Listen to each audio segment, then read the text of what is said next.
2020-2021, một số gợi ý phục hồi kinh tế Việt Nam sau đại dịch Covid với Việt Nam. Diễn đàn Kinh tế Việt Nam 2020 và phát triển bền vững do Ủy ban Kinh tế của Quốc hội phối hợp với Ban Kinh tế Trung ương, Viện Hàn lâm Khoa học và Xã hội Việt Nam đồng tổ chức. Mời quý vị và các bạn đón xem trực tiếp vào 8 giờ Chủ nhật ngày 5 tháng 12 năm 2021 tại cổng thông tin điện tử Quốc hội tại địa chỉ quốc hội.vn và xem tổng thuật trên truyền hình Quốc hội Việt Nam vào lúc 8 giờ ngày 6 tháng 12 năm 2021. Tổng quan nền kinh tế Việt Nam 2020-2021, một số gợi ý phục hồi kinh tế Việt Nam sau đại dịch Covid-19, kinh nghiệm quốc tế và hàm ý chính sách với Việt Nam. Diễn đàn Kinh tế Việt Nam 2021 phục hồi và phát triển bền vững do Ủy ban Kinh tế của Quốc hội phối hợp với Ban Kinh tế Trung ương, Viện Hàn lâm Khoa học và Xã hội Việt Nam đồng tổ chức. Mời quý vị và các bạn đón xem trực tiếp vào 8 giờ Chủ nhật ngày 5 tháng 12 năm 2021 tại cổng thông tin điện tử Quốc hội tại địa chỉ quốc hội.vn và xem tổng thuật trên truyền hình Quốc hội Việt Nam vào lúc 8 giờ ngày 6 tháng 12 năm 2021. Tổng quan nền kinh tế Việt Nam 2020-2021, một số gợi ý phục hồi kinh tế Việt Nam sau đại dịch Covid-19, kinh nghiệm quốc tế và hàm ý chính sách với Việt Nam. Diễn đàn Kinh tế Việt Nam 2021 phục hồi và phát triển bền vững do Ủy ban Kinh tế của Quốc hội phối hợp với Ban Kinh tế Trung ương, Viện Hàn lâm Khoa học và Xã hội Việt Nam đồng tổ chức. Mời quý vị và các bạn đón xem trực tiếp vào 8 giờ Chủ nhật ngày 5 tháng 12 năm 2021 tại cổng thông tin điện tử Quốc hội tại địa chỉ quốc hội.vn và xem tổng thuật trên truyền hình Quốc hội Việt Nam vào lúc 8 giờ ngày 6 tháng 12 năm 2021. Tổng quan nền kinh tế Việt Nam 2020-2021, một số gợi ý phục hồi kinh tế Việt Nam sau đại dịch Covid-19, kinh nghiệm quốc tế và hàm ý chính sách với Việt Nam. Diễn đàn Kinh tế Việt Nam 2021 phục hồi và phát triển bền vững do Ủy ban Kinh tế của Quốc hội phối hợp với Ban Kinh tế Trung ương, Viện Hàn lâm Khoa học và Xã hội Việt Nam đồng tổ chức. Mời quý vị và các bạn đón xem trực tiếp vào 8 giờ Chủ nhật ngày 5 tháng 12 năm 2021 tại cổng thông tin điện tử Quốc hội tại địa chỉ quốc hội.vn và xem tổng thuật trên truyền hình Quốc hội Việt Nam vào lúc 8 giờ ngày 6 tháng 12 năm 2021. Tổng quan nền kinh tế Việt Nam 2020-2021, một số gợi ý phục hồi kinh tế Việt Nam sau đại dịch Covid-19, kinh nghiệm quốc tế và hàm ý chính sách với Việt Nam. Diễn đàn Kinh tế Việt Nam 2021 phục hồi và phát triển bền vững do Ủy ban Kinh tế của Quốc hội phối hợp với Ban Kinh tế Trung ương, Viện Hàn lâm Khoa học và Xã hội Việt Nam đồng tổ chức. Mời quý vị và các bạn đón xem trực tiếp vào 8 giờ Chủ nhật ngày 5 tháng 12 năm 2021 tại cổng thông tin điện tử Quốc hội tại địa chỉ quốc hội.vn và xem tổng thuật trên truyền hình Quốc hội Việt Nam vào lúc 8 giờ ngày 6 tháng 12 năm 2021. Tổng quan nền kinh tế Việt Nam 2020-2021, một số gợi ý phục hồi kinh tế Việt Nam sau đại dịch Covid-19, kinh nghiệm quốc tế và hàm ý chính sách với Việt Nam. Diễn đàn Kinh tế Việt Nam 2021 phục hồi và phát triển bền vững do Ủy ban Kinh tế của Quốc hội phối hợp với Ban Kinh tế Trung ương, Viện Hàn lâm Khoa học và Xã hội Việt Nam đồng tổ chức. Mời quý vị và các bạn đón xem trực tiếp vào 8 giờ Chủ nhật ngày 5 tháng 12 năm 2021 tại cổng thông tin điện tử Quốc hội tại địa chỉ quốc hội.vn và xem tổng thuật trên truyền hình Quốc hội Việt Nam vào lúc 8 giờ ngày 6 tháng 12 năm 2021. Tổng quan nền kinh tế Việt Nam 2020-2021, một số gợi ý phục hồi kinh tế Việt Nam sau đại dịch Covid-19, kinh nghiệm quốc tế và hàm ý chính sách với Việt Nam. Diễn đàn Kinh tế Việt Nam 2021 phục hồi và phát triển bền vững do Ủy ban Kinh tế của Quốc hội phối hợp với Ban Kinh tế Trung ương, Viện Hàn lâm Khoa học và Xã hội Việt Nam đồng tổ chức. Mời quý vị và các bạn đón xem trực tiếp vào 8 giờ Chủ nhật ngày 5 tháng 12 năm 2021 tại cổng thông tin điện tử Quốc hội tại địa chỉ quốc hội.vn và xem tổng thuật trên truyền hình Quốc hội Việt Nam vào lúc 8 giờ ngày 6 tháng 12 năm 2021. Tổng quan nền kinh tế Việt Nam 2020-2021, một số gợi ý phục hồi kinh tế Việt Nam sau đại dịch Covid-19, kinh nghiệm quốc tế và hàm ý chính sách với Việt Nam. Diễn đàn Kinh tế Việt Nam 2021 phục hồi và phát triển bền vững do Ủy ban Kinh tế của Quốc hội phối hợp với Ban Kinh tế Trung ương, Viện Hàn lâm Khoa học và Xã hội Việt Nam đồng tổ chức. Mời quý vị và các bạn đón xem trực tiếp vào 8 giờ Chủ nhật ngày 5 tháng 12 năm 2021 tại cổng thông tin điện tử Quốc hội tại địa chỉ quốc hội.vn và xem tổng thuật trên truyền hình Quốc hội Việt Nam vào lúc 8 giờ ngày 6 tháng 12 năm 2021. Tổng quan nền kinh tế Việt Nam 2020-2021, một số gợi ý phục hồi kinh tế Việt Nam sau đại dịch Covid-19, kinh nghiệm quốc tế và hàm ý chính sách với Việt Nam. Diễn đàn Kinh tế Việt Nam 2021 phục hồi và phát triển bền vững do Ủy ban Kinh tế của Quốc hội phối hợp với Ban Kinh tế Trung ương, Viện Hàn lâm Khoa học và Xã hội Việt Nam đồng tổ chức.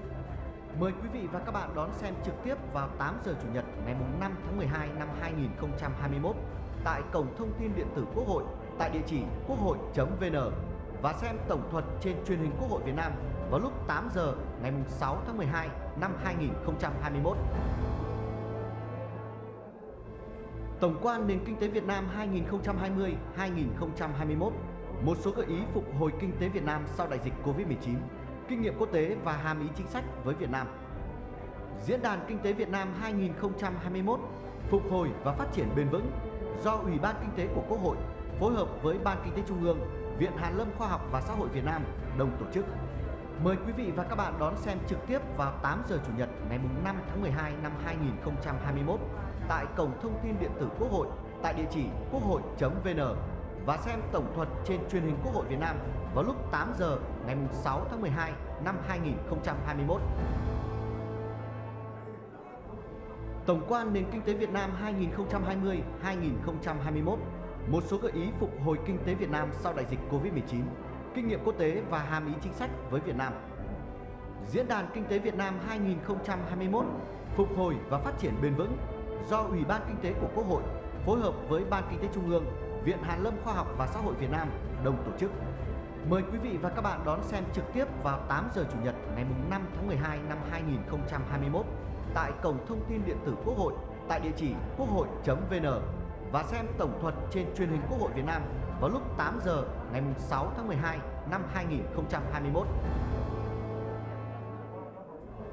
Tổng quan nền kinh tế Việt Nam 2020-2021, một số gợi ý phục hồi kinh tế Việt Nam sau đại dịch Covid-19, kinh nghiệm quốc tế và hàm ý chính sách với Việt Nam. Diễn đàn Kinh tế Việt Nam 2021 phục hồi và phát triển bền vững do Ủy ban Kinh tế của Quốc hội phối hợp với Ban Kinh tế Trung ương, Viện Hàn lâm Khoa học và Xã hội Việt Nam đồng tổ chức. Mời quý vị và các bạn đón xem trực tiếp vào 8 giờ Chủ nhật ngày 5 tháng 12 năm 2021 tại cổng thông tin điện tử Quốc hội tại địa chỉ quốc hội.vn và xem tổng thuật trên truyền hình Quốc hội Việt Nam vào lúc 8 giờ ngày 6 tháng 12 năm 2021. Tổng quan nền kinh tế Việt Nam 2020-2021, một số gợi ý phục hồi kinh tế Việt Nam sau đại dịch Covid-19, kinh nghiệm quốc tế và hàm ý chính sách với Việt Nam. Diễn đàn Kinh tế Việt Nam 2021 phục hồi và phát triển bền vững do Ủy ban Kinh tế của Quốc hội phối hợp với Ban Kinh tế Trung ương, Viện Hàn lâm Khoa học và Xã hội Việt Nam đồng tổ chức. Mời quý vị và các bạn đón xem trực tiếp vào 8 giờ Chủ nhật ngày 5 tháng 12 năm 2021 tại cổng thông tin điện tử Quốc hội tại địa chỉ quốc hội.vn và xem tổng thuật trên truyền hình Quốc hội Việt Nam vào lúc 8 giờ ngày 6 tháng 12 năm 2021. Tổng quan nền kinh tế Việt Nam 2020-2021, một số gợi ý phục hồi kinh tế Việt Nam sau đại dịch Covid-19, kinh nghiệm quốc tế và hàm ý chính sách với Việt Nam. Diễn đàn Kinh tế Việt Nam 2021 phục hồi và phát triển bền vững do Ủy ban Kinh tế của Quốc hội phối hợp với Ban Kinh tế Trung ương, Viện Hàn lâm Khoa học và Xã hội Việt Nam đồng tổ chức. Mời quý vị và các bạn đón xem trực tiếp vào 8 giờ Chủ nhật ngày 5 tháng 12 năm 2021 tại cổng thông tin điện tử Quốc hội tại địa chỉ quốc hội.vn và xem tổng thuật trên truyền hình Quốc hội Việt Nam vào lúc 8 giờ ngày 6 tháng 12 năm 2021. Tổng quan nền kinh tế Việt Nam 2020-2021, một số gợi ý phục hồi kinh tế Việt Nam sau đại dịch Covid-19, kinh nghiệm quốc tế và hàm ý chính sách với Việt Nam. Diễn đàn Kinh tế Việt Nam 2021 phục hồi và phát triển bền vững do Ủy ban Kinh tế của Quốc hội phối hợp với Ban Kinh tế Trung ương, Viện Hàn lâm Khoa học và Xã hội Việt Nam đồng tổ chức. Mời quý vị và các bạn đón xem trực tiếp vào 8 giờ Chủ nhật ngày 5 tháng 12 năm 2021 tại cổng thông tin điện tử Quốc hội tại địa chỉ quốc hội.vn và xem tổng thuật trên truyền hình Quốc hội Việt Nam vào lúc 8 giờ ngày 6 tháng 12 năm 2021. Tổng quan nền kinh tế Việt Nam 2020-2021, một số gợi ý phục hồi kinh tế Việt Nam sau đại dịch Covid-19, kinh nghiệm quốc tế và hàm ý chính sách với Việt Nam. Diễn đàn Kinh tế Việt Nam 2021 phục hồi và phát triển bền vững do Ủy ban Kinh tế của Quốc hội phối hợp với Ban Kinh tế Trung ương, Viện Hàn lâm Khoa học và Xã hội Việt Nam đồng tổ chức. Mời quý vị và các bạn đón xem trực tiếp vào 8 giờ Chủ nhật ngày 5 tháng 12 năm 2021 tại cổng thông tin điện tử Quốc hội tại địa chỉ quốc hội.vn và xem tổng thuật trên truyền hình Quốc hội Việt Nam vào lúc 8 giờ ngày 6 tháng 12 năm 2021. Tổng quan nền kinh tế Việt Nam 2020-2021, một số gợi ý phục hồi kinh tế Việt Nam sau đại dịch Covid-19, kinh nghiệm quốc tế và hàm ý chính sách với Việt Nam. Diễn đàn Kinh tế Việt Nam 2021 phục hồi và phát triển bền vững do Ủy ban Kinh tế của Quốc hội phối hợp với Ban Kinh tế Trung ương, Viện Hàn lâm Khoa học và Xã hội Việt Nam đồng tổ chức. Mời quý vị và các bạn đón xem trực tiếp vào 8 giờ Chủ nhật ngày 5 tháng 12 năm 2021 tại cổng thông tin điện tử Quốc hội tại địa chỉ quốc hội.vn và xem tổng thuật trên truyền hình Quốc hội Việt Nam vào lúc 8 giờ ngày 6 tháng 12 năm 2021. Tổng quan nền kinh tế Việt Nam 2020-2021, một số gợi ý phục hồi kinh tế Việt Nam sau đại dịch Covid-19, kinh nghiệm quốc tế và hàm ý chính sách với Việt Nam. Diễn đàn Kinh tế Việt Nam 2021 phục hồi và phát triển bền vững do Ủy ban Kinh tế của Quốc hội phối hợp với Ban Kinh tế Trung ương, Viện Hàn lâm Khoa học và Xã hội Việt Nam đồng tổ chức. Mời quý vị và các bạn đón xem trực tiếp vào 8 giờ Chủ nhật ngày 5 tháng 12 năm 2021 tại cổng thông tin điện tử Quốc hội tại địa chỉ quốc hội.vn và xem tổng thuật trên truyền hình Quốc hội Việt Nam vào lúc 8 giờ ngày 6 tháng 12 năm 2021. Alo 123. Bên kia vẫn đang nói à? Đâu? Các em nghe không? Tổng quan nền Rồi ok nhé, ra ngoài kia thì nghe. Thử cho nó bị ngồi trong đấy, nó bị già không? Alo 12 23456 123456. Nó ra ngoài đấy thì nó tốt hơn đúng không? Rồi ok. Phục hồi và phát triển bền vững do Ủy ban Kinh tế của Quốc hội phối hợp với Ban Kinh tế Trung ương, Viện Hàn lâm Khoa học và Xã hội Việt Nam đồng tổ chức. Mời quý vị và các bạn đón xem trực tiếp vào 8 giờ Chủ nhật ngày 5 tháng 12 năm 2021 tại cổng thông tin điện tử Quốc hội tại địa chỉ quốc hội.vn và xem tổng thuật trên truyền hình Quốc hội Việt Nam vào lúc 8 giờ ngày 6 tháng 12 năm 2021. Tổng quan nền kinh tế Việt Nam 2020-2021, một số gợi ý phục hồi kinh tế Việt Nam sau đại dịch Covid-19, kinh nghiệm quốc tế và hàm ý chính sách với Việt Nam. Diễn đàn Kinh tế Việt Nam 2021 phục hồi và phát triển bền vững do Ủy ban Kinh tế của Quốc hội phối hợp với Ban Kinh tế Trung ương, Viện Hàn lâm Khoa học và Xã hội Việt Nam đồng tổ chức. Mời quý vị và các bạn đón xem trực tiếp vào 8 giờ Chủ nhật ngày 5 tháng 12 năm 2021 tại cổng thông tin điện tử Quốc hội tại địa chỉ quốc hội.vn và xem tổng thuật trên truyền hình Quốc hội Việt Nam vào lúc 8 giờ ngày 6 tháng 12 năm 2021.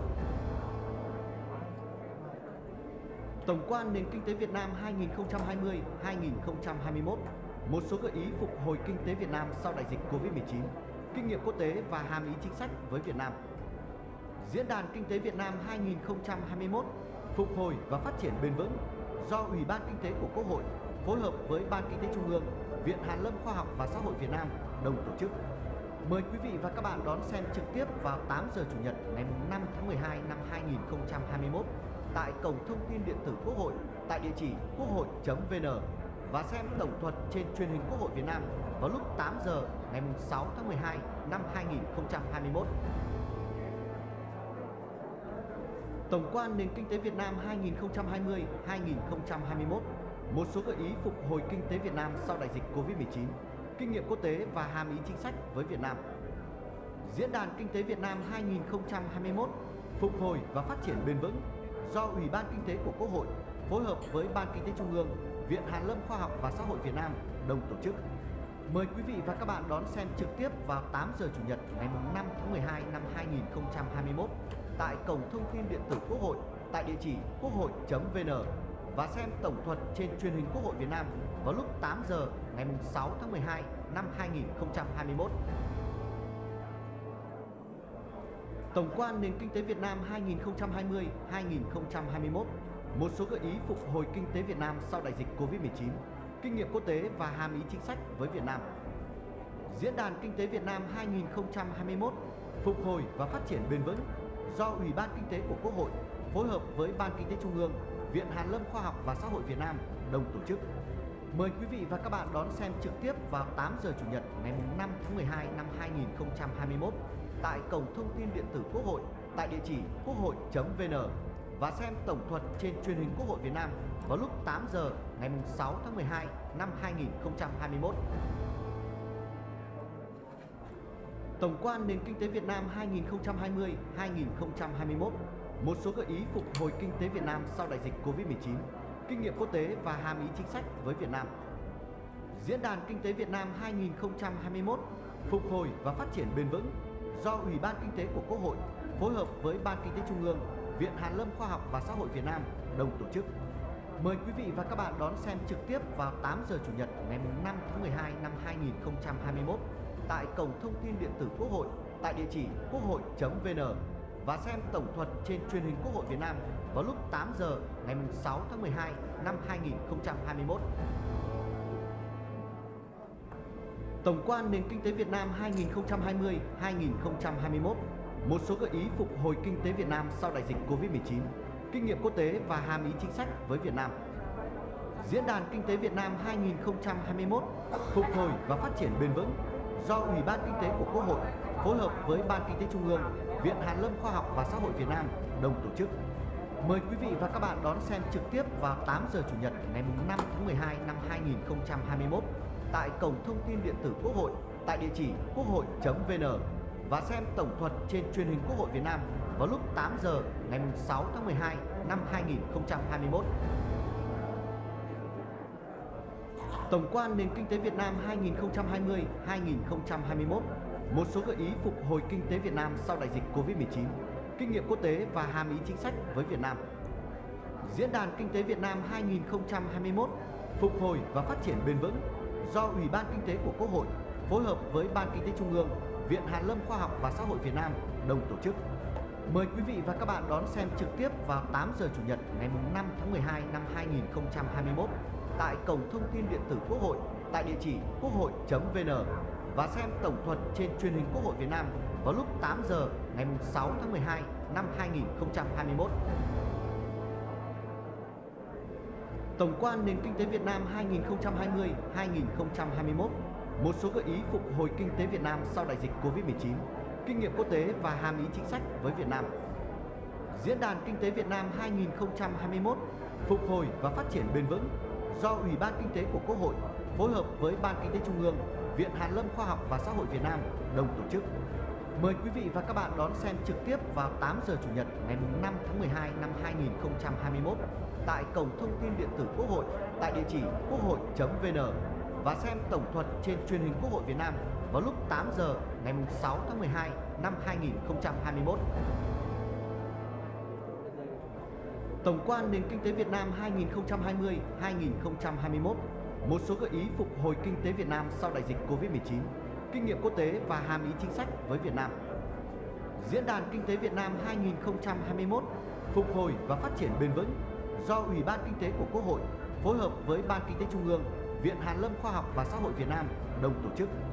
Mời quý vị và các bạn đón xem trực tiếp vào 8 giờ Chủ nhật ngày 5 tháng 12 năm 2021 tại cổng thông tin điện tử Quốc hội tại địa chỉ quốc hội.vn và xem tổng thuật trên truyền hình Quốc hội Việt Nam vào lúc 8 giờ ngày 6 tháng 12 năm 2021.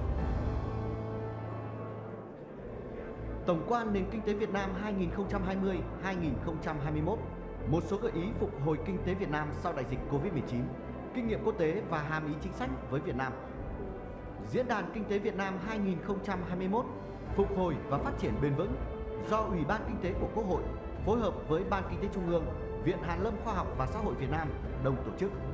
Mời quý vị và các bạn đón xem trực tiếp vào 8 giờ Chủ nhật ngày 5 tháng 12 năm 2021 tại cổng thông tin điện tử Quốc hội tại địa chỉ quốc hội.vn và xem tổng thuật trên truyền hình Quốc hội Việt Nam vào lúc 8 giờ ngày 6 tháng 12 năm 2021. Tổng quan nền kinh tế Việt Nam 2020-2021, một số gợi ý phục hồi kinh tế Việt Nam sau đại dịch Covid-19, kinh nghiệm quốc tế và hàm ý chính sách với Việt Nam. Diễn đàn Kinh tế Việt Nam 2021, phục hồi và phát triển bền vững do Ủy ban Kinh tế của Quốc hội phối hợp với Ban Kinh tế Trung ương, Viện Hàn lâm Khoa học và Xã hội Việt Nam đồng tổ chức.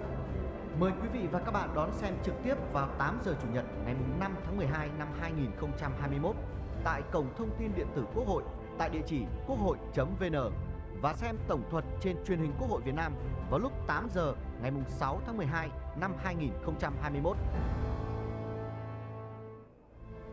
Tổng quan nền kinh tế Việt Nam 2020-2021, một số gợi ý phục hồi kinh tế Việt Nam sau đại dịch Covid-19, kinh nghiệm quốc tế và hàm ý chính sách với Việt Nam.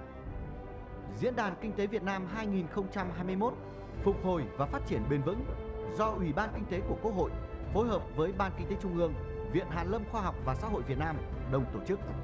Mời quý vị và các bạn đón xem trực tiếp vào 8 giờ Chủ nhật ngày 5 tháng 12 năm 2021 tại cổng thông tin điện tử Quốc hội tại địa chỉ quốc hội.vn và xem tổng thuật trên truyền hình Quốc hội Việt Nam vào lúc 8 giờ ngày 6 tháng 12 năm 2021. Tổng quan nền kinh tế Việt Nam 2020-2021, một số gợi ý phục hồi kinh tế Việt Nam sau đại dịch Covid-19, kinh nghiệm quốc tế và hàm ý chính sách với Việt Nam. Diễn đàn Kinh tế Việt Nam 2021, phục hồi và phát triển bền vững do Ủy ban Kinh tế của Quốc hội phối hợp với Ban Kinh tế Trung ương, Viện Hàn lâm Khoa học và Xã hội Việt Nam đồng tổ chức. Mời quý vị và các bạn đón xem trực tiếp vào 8 giờ Chủ nhật ngày 5 tháng 12 năm 2021 tại cổng thông tin điện tử Quốc hội tại địa chỉ quốc hội.vn và xem tổng thuật trên truyền hình Quốc hội Việt Nam vào lúc 8 giờ ngày 6 tháng 12 năm 2021. Tổng quan nền kinh tế Việt Nam 2020-2021, một số gợi ý phục hồi kinh tế Việt Nam sau đại dịch Covid-19, kinh nghiệm quốc tế và hàm ý chính sách với Việt Nam. Diễn đàn Kinh tế Việt Nam 2021, phục hồi và phát triển bền vững do Ủy ban Kinh tế của Quốc hội phối hợp với Ban Kinh tế Trung ương, Viện Hàn lâm Khoa học và Xã hội Việt Nam đồng tổ chức. Mời quý vị và các bạn đón xem trực tiếp vào 8 giờ Chủ nhật ngày 5 tháng 12 năm 2021 tại cổng thông tin điện tử Quốc hội tại địa chỉ quốc hội.vn và xem tổng thuật trên truyền hình Quốc hội Việt Nam vào lúc 8 giờ ngày 6 tháng 12 năm 2021.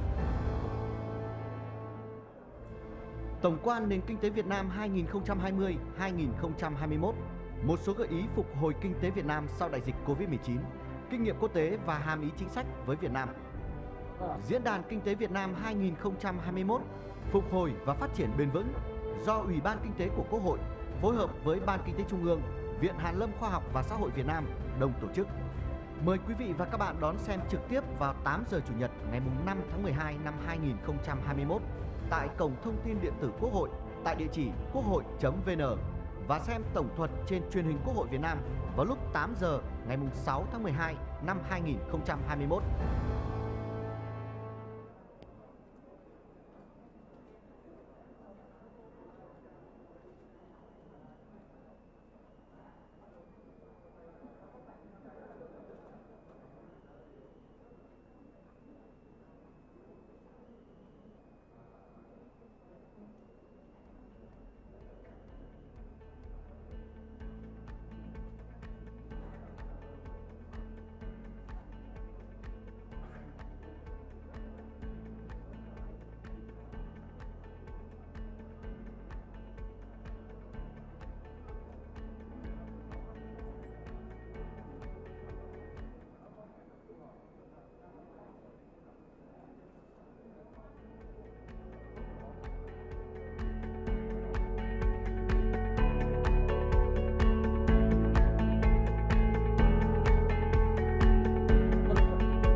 Xin phép hội nghị chúng ta được bắt đầu.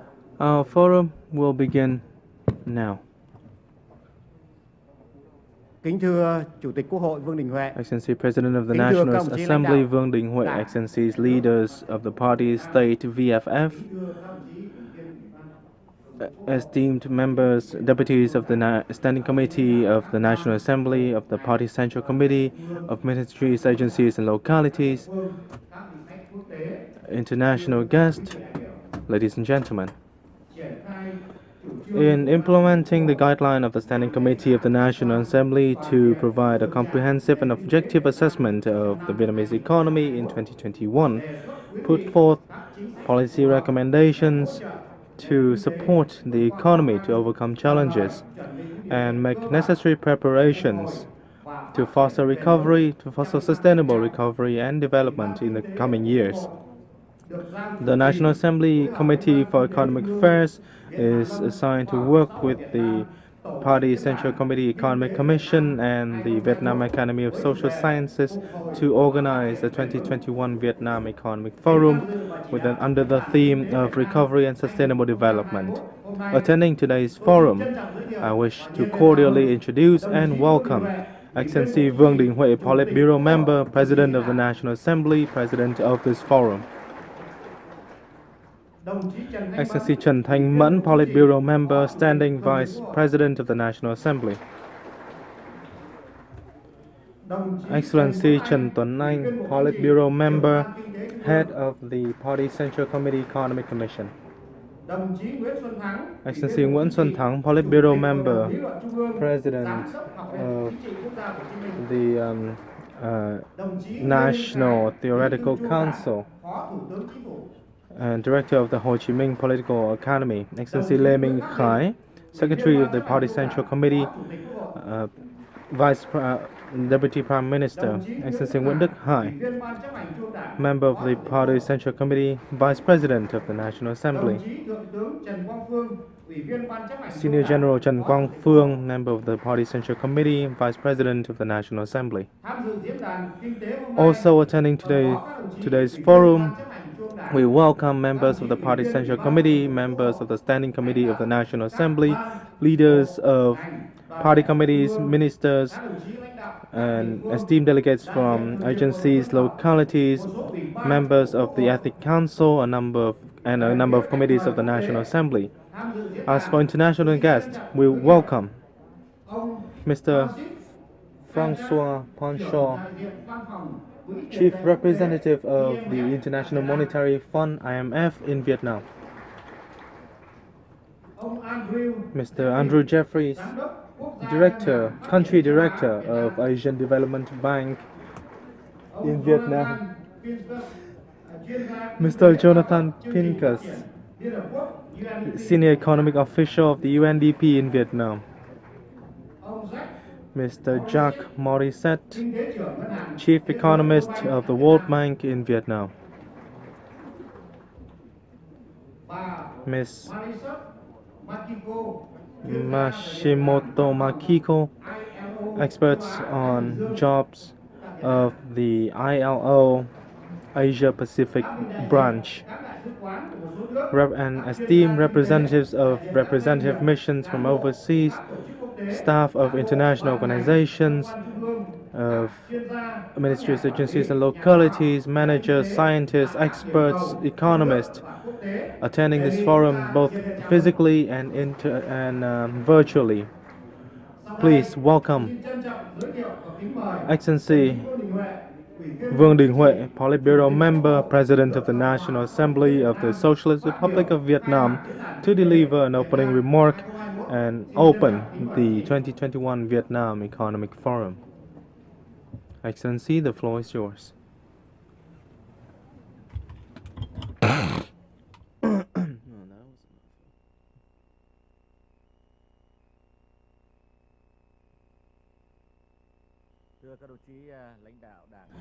Esteemed leaders of the party at the state, of ministries, agencies and localities at the central level, distinguished delegates from Vietnam and from overseas, I wish to welcome you all leaders of the party and the state, leaders of ministries, agencies, and localities, agencies, ambassadors, heads of representative missions, and international organizations in Vietnam, deputies of the National Assembly of different terms, experts, scientists, entrepreneurs, and all distinguished delegates to the 2021 Vietnam Economic Forum under the theme of Recovery and Sustainable Development. This forum is convened by the Committee for Economic Affairs of the National Assembly, the CPV's Economic Commission, and the Vietnam Academy of Social Sciences. Ladies and gentlemen, we are well informed that over the past 2 years, the COVID-19 pandemic has imposed severe consequences in terms of economic and social affairs at a global level, including in Vietnam. In 2020, Vietnam was fundamentally able to contain the pandemic and maintain an economic growth of 2.91%, one of the few countries with the highest positive growth rate in the world. In 2021, with holistic action taken to realize the dual goals of both containing the pandemic and promoting socio-economic development. In the first 6 months of 2021, we achieved a growth rate of 5.96%. However, the fourth wave of outbreak with the Delta variant incurred tremendous losses in terms of socio-economic affairs. We suffered from negative 6.7% in the third quarter, and resulting in only an increase of 1.2% thus far. While we are still able to maintain a positive growth rate, it is unlikely that we can achieve the goal set by the 13th National Party Congress. This not only affects the realization of the socio-economic mandates of Vietnam for 2021, but also in our work in the next 5 years. To respond to this pandemic and address its consequences, while also fostering socio-economic recovery and development, countries around the world have offered a very diverse range of fiscal and monetary stimulus packages. This takes into account their resources, the situation of the pandemic, and the situation of each country. And we will be able to listen to this in more detail from our speakers at today's forum. Over the past 2 years, in response to COVID-19 and to support the economic and the society, Vietnam has also flexibly implemented and holistically implemented monetary and fiscal policies, as well as a number of macroeconomic policies. Our stimulus packages are estimated to reach around 4% of the GDP in the period of 2020-2021. It's a little bit lower than the average level of other countries in the world, most particularly those with middle income or lower middle income.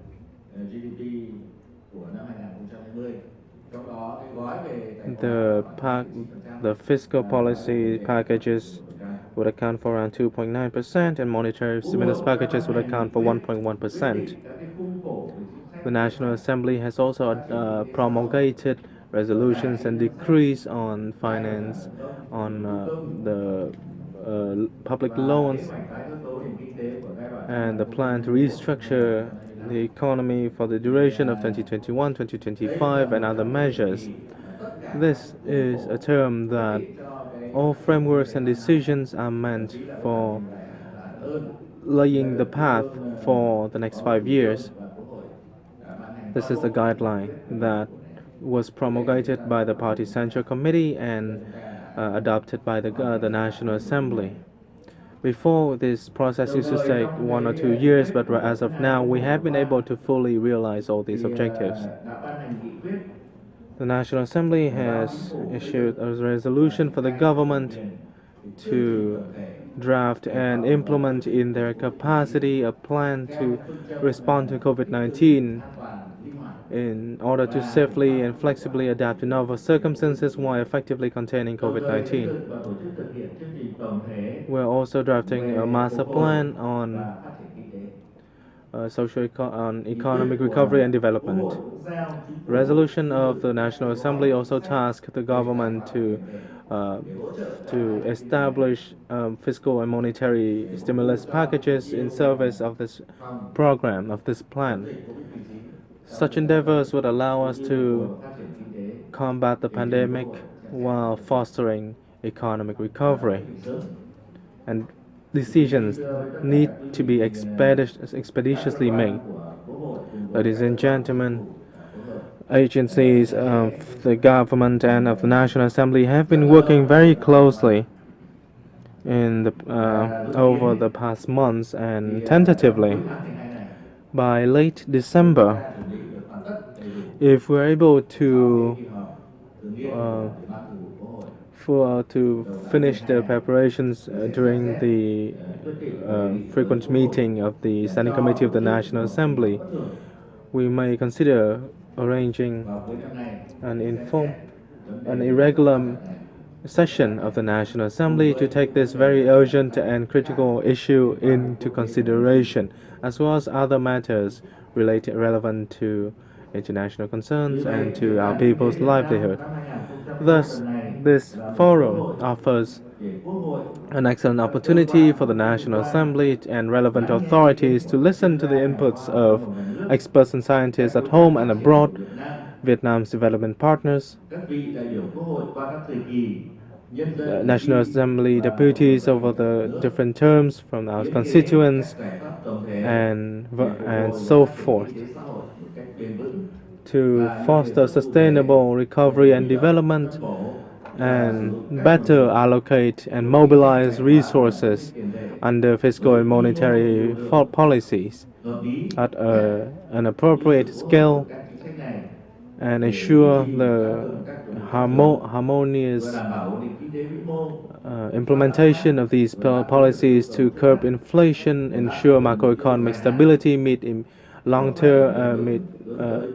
short-term and long-term goals in promoting innovation, promoting green growth, and promoting digital transformation. This is the purpose of our forum today. As you can see from the theme here, it is recovery and sustainable development. We have 2P in Vietnamese as abbreviated of this term. 1P is for recovery and 1 is for sustainable development. And I would like to emphasize the keyword sustainable. We both need to meet short-term goals to foster drivers for growth and contain and curb the pandemic in service of economic recovery. However, short-term and mid-term goals need to be closely associated with long-term goals to ensure that our economy would enjoy a rapid yet sustainable growth.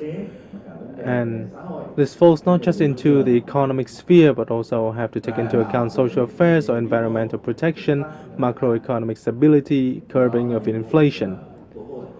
Thus, the task of the National Assembly and the government is one of great burden in drafting relevant policies to realize the aforementioned goals.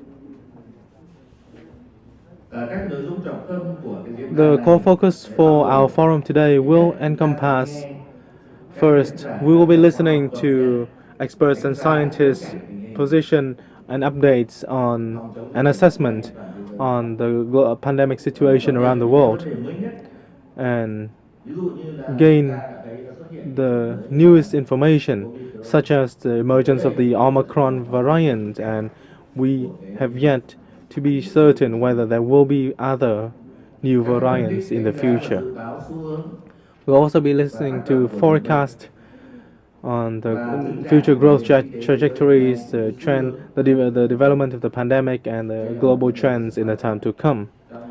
This is a matter of great significance in a very integrated and globalized world, especially as Vietnam is deeply integrated into the global economy. That is why changes that are affecting the world may also affect Vietnam's macroeconomic stability and drivers for growth. This also encompasses exports, investment, and other relevant domestic economic matters. Second, we'll also be listening to speakers in terms of international experience in containing the pandemic and fostering socio-economic recovery, as well as their policy recommendations for Vietnam. We also wish to hear the assessment of Vietnam, the Vietnamese economy, and policy recommendations for our country's socio-economic recovery agenda, as well as fiscal and monetary policy recommendations to assist countries in fostering socio-economic recovery. Another very important item would be how to mobilize resources, especially as the capital market of Vietnam in the mid and long term is rather restricted, and how we can allocate these resources in very concrete goals, taking into account the international situation and that of Vietnam, and our ability to utilize or realize these investment capital, especially as we are yet faced with bottlenecks in privatization or disbursement of public investment.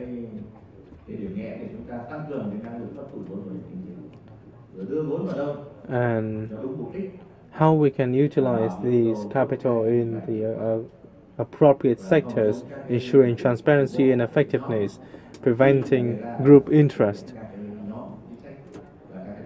in the implementation of these measures and policies. I also wish to further highlight that fiscal and monetary measures put forth at this forum lies outside of those that the National Assembly has already issued, that allows us to tap into further potentials from what we are already having. Distinguished guests, ladies and gentlemen, the 2021 Vietnam Economic Forum holds great significance in further tapping into empirical scientific evidence, international experience, so that the National Assembly can take into account and issue fiscal and monetary stimulus packages and relevant policies so as to both meet the pandemic control requirements and support the fostering of socio-economic recovery and development. This would help us realize the guidelines identified in the document of the fourth plenum of the 13th National Party Congress, of the 13th Party Central Committee, and the second session of the 15th Legislature of National Assembly. This would allow us to tap into, to look into very concrete measures as to realize the goals as identified by the 13th National Party Congress. We are hosting this both here and in the Thăng Long building of the National Assembly building. We're also connecting to 57 contact points nationwide so that we can tap into the inputs of all scientists and experts in various localities, of National Assembly deputies in different tenures, and those in charge of realizing policies at both the central and local level. We're also connecting to the US, France, and Thailand, and connecting with a number of scholars and academics in this at home and abroad. The National Assembly and other agencies of the party and the state wish to listen to the frank and passionate and comprehensive inputs from both those in charge of policy implementation and those in charge of policy planning. This is the nature of our forum. It is one of openness that is connected to a very large audience worldwide. It is also a very multidimensional and interactive forum. And I wish to further emphasize that apart from the two P that I've mentioned, this forum also reflects the close relation between policy and the real life, which can be dubbed as the two C's, one for policy and one for the real life. If we adopt policies that are not based on the situation on the ground, they will suffer from setbacks. And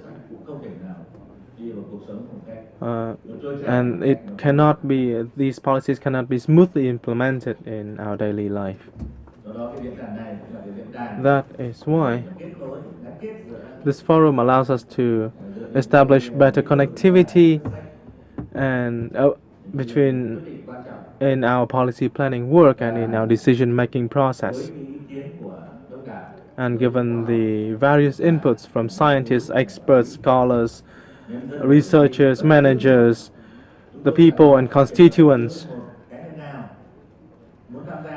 any individual who wish to join can join us through the contact points or through the website that the organizing committee of the forum has established and announced recently.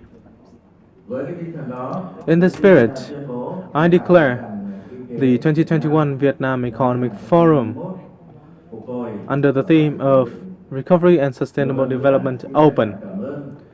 Once again, I wish to thank you all for your attendance today, and may this forum be a resounding success. Thank you very much for your attention.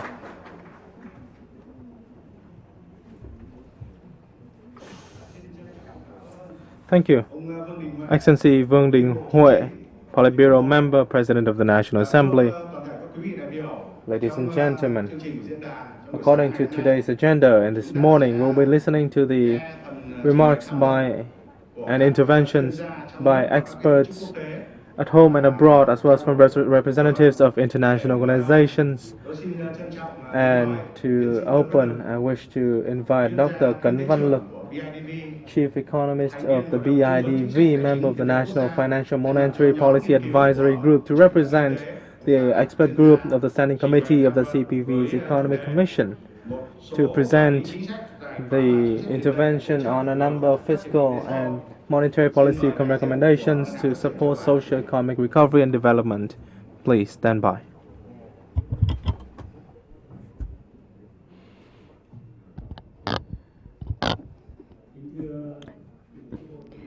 Excellency President of the National Assembly Vương Đình Huệ, leaders of the party, state, government, and of the VFF, of various ministries and localities, experts and scientists, domestic and abroad. First of all, it is my honor to represent the experts and researchers who are very devoted from the Standing Committee of the CPV's Economic Commission and also independent experts to present to you the fiscal and monetary policy recommendations as according to the agenda. So under 20 minutes, I wish to bring to your attention the following key points mentioned by in the 2C model mentioned by the President of the National Assembly. So these are the independent opinions of these researchers and experts, so they do not reflect the opinion of the CPV's Economic Commission. First, allow me to talk to you about the COVID-19's impacts on the global economy. It's very clear. So last year, it was minus 3.1% of the GDP growth in global economy, and now it's about 5.7 to 5.9%. Next year, the growth will slow down to 4.5 to 4.9, and in 2023, it will be 3.2, 3.6. And inflation is increasing rather rapidly due to both supply and demand side. So these are two key points to note in terms of the COVID-19's impact on the global economy, especially on salary, income, employment, healthcare, education, and also environment. So it is a medical waste is a big concern, and that really deserves our attention in the coming time. And COVID-19 also serves as a catalyst for new opportunities and new sectors in both the world and Vietnam. In the years to come, I believe that we will face many more challenges and risks in spite of the recovery of the global economy, because it is uneven recovery due to complications of pandemic. Next is the inflation. It will cause countries to increase interest rate as well as to reduce the stimulus packages. So, and this is quite the conundrum for many countries. The production costs are on the rise. So therefore, the businesses' marginal profits are on the decline, as their profits are not enough to make up for the increase in costs. And with the Goldman Sachs' latest report, the Omicron variant is not quite so dangerous, but it may still impact adversely the global GDP growth in 2020, which may reduce by 0.2 to 0.4%, according to our recently received information. So it is necessary to take into account the process of tapering of the stimulus packages, whether we need to lessen the rate of stimulus packages. And we can see that COVID has adversely and greatly impacted Vietnam. And as the President of the National Assembly has said, we achieved very positive growth last year. However, this year, Vietnam's economy has been affected severely, and we are very much out of pace with regards to the rest of the world. So employment, education, and healthcare were severely adversely affected by COVID-19, and these will be expanded upon in the afternoon session. So you can see that on this chart here, we are undergoing a U curve instead of a V curve. So this is the opposite of the world.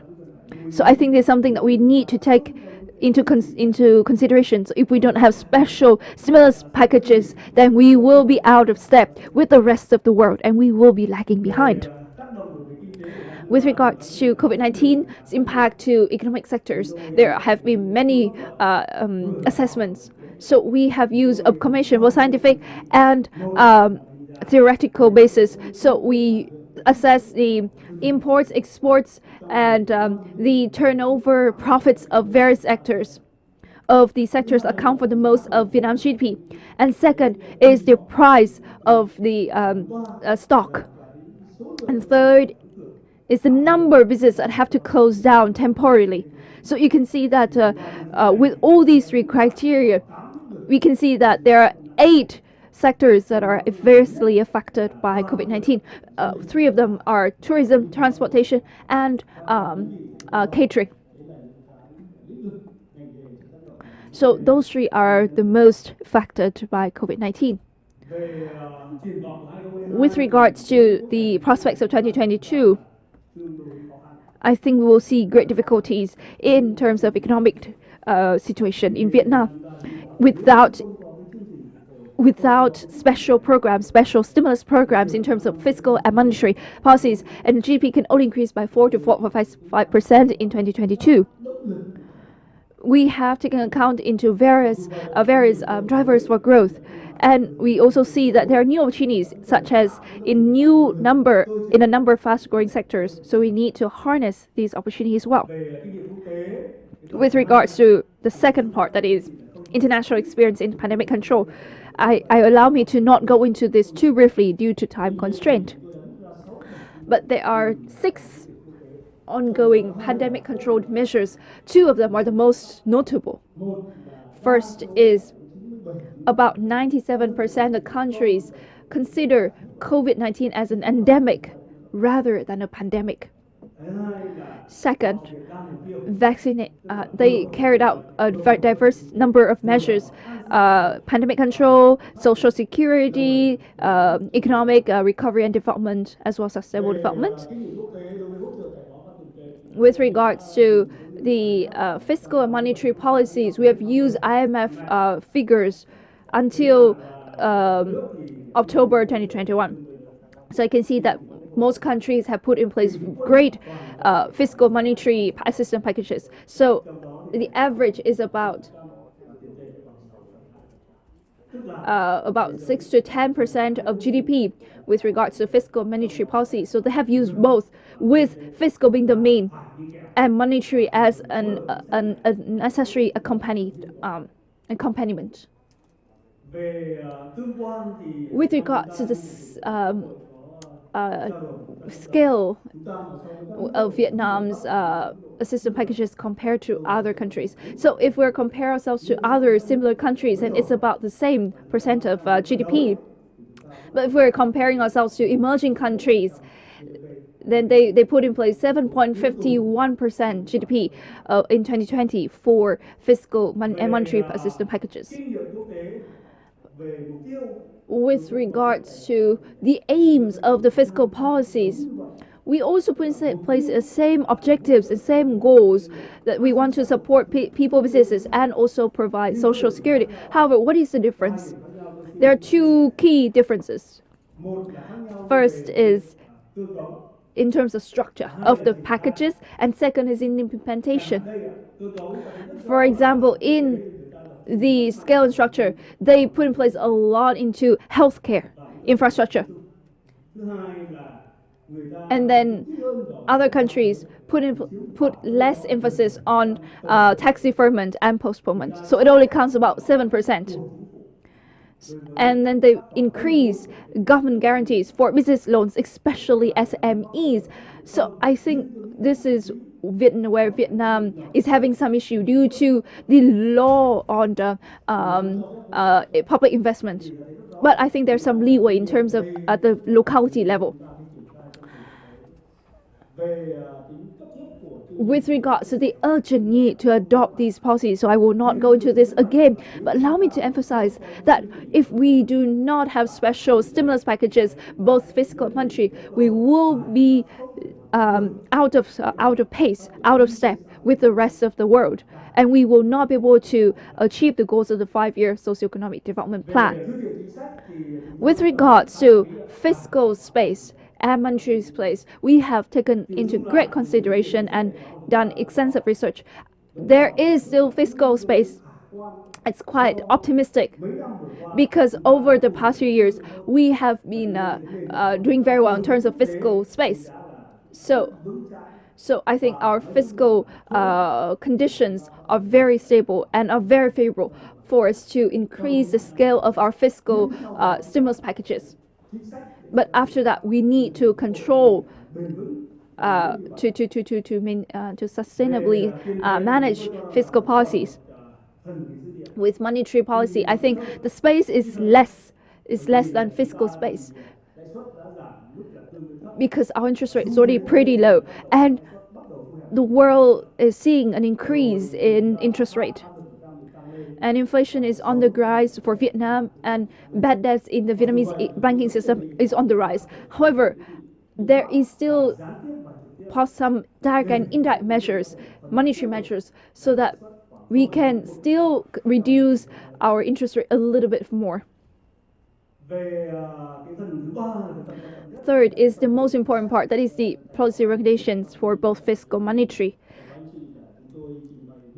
So, first, with regards to the policy criteria and objectives, I will not go into too much details because President Viet has already talked about this. Allow me to. So these policies need to supply both aggregate supply and aggregate demand. So supply is low and demand has some problems as well. Next, it has to be feasible and be quickly deployed. And it also there has to be a good coordination among the various policies, including with other socioeconomic development policies. so we can ensure sustainable development in the time to come. With regards to implementation duration, we have to ensure and improve healthcare capacity. We have to both provide support to people in terms of meeting financial obligations as well as capital access. The key beneficiaries are workers and employers, and for about 2 years, from 2022 to 2023. Some policies may be extended for a little bit further. For example, as infrastructure and healthcare capacity investments, these can last for a little bit more than 2 years. There are 5 criteria for the policy scope. So these are: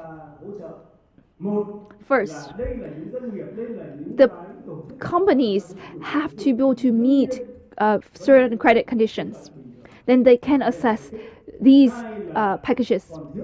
First, they may have certain conditions are missing, but they have to have the capacity for recovery. Essential goods and services for which alternative sources have yet to be arranged.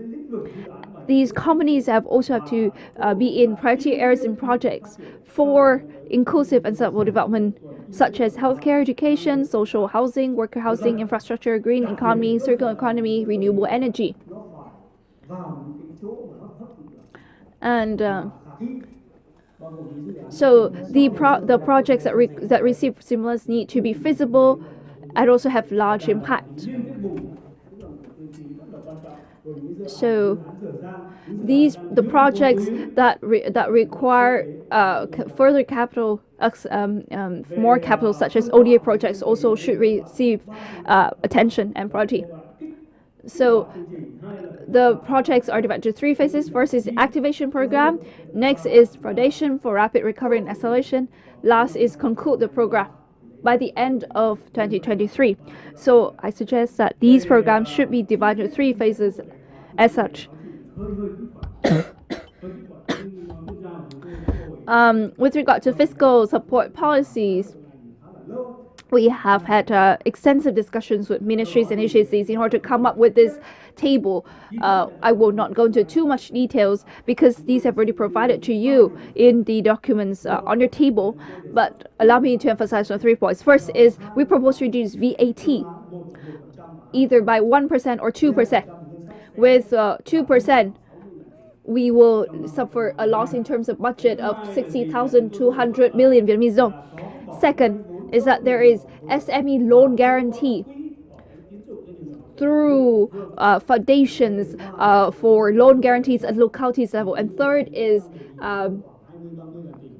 interest rate support, about 667 to 1 billion, 667 billion Vietnamese dong. Further investment should be made into about 50,000 billion into certain priority projects. So the total amount value of the fiscal support policies would be 277,000 billion Vietnamese dong, about 3.41% of our GDP in 2021.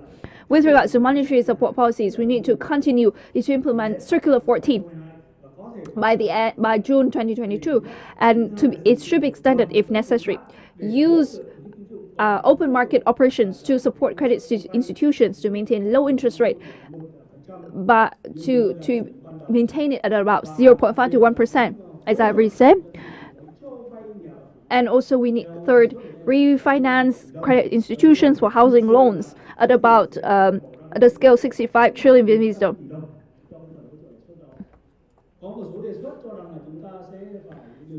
So there are some opinions that we should continue to implement Circular 12 to consider maintaining the ratio of using short-term capital for medium and long-term loans.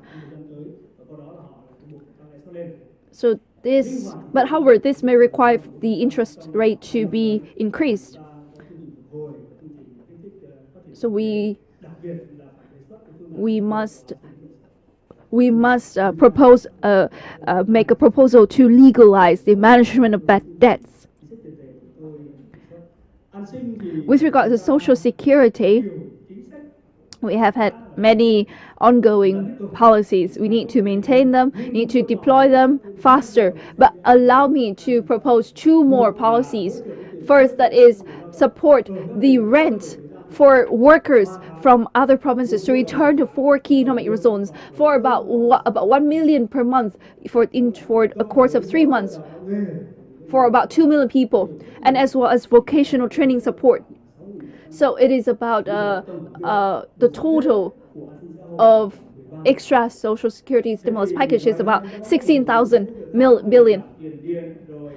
There are also assistance policies such as discount on electricity bills, supporting innovative startups.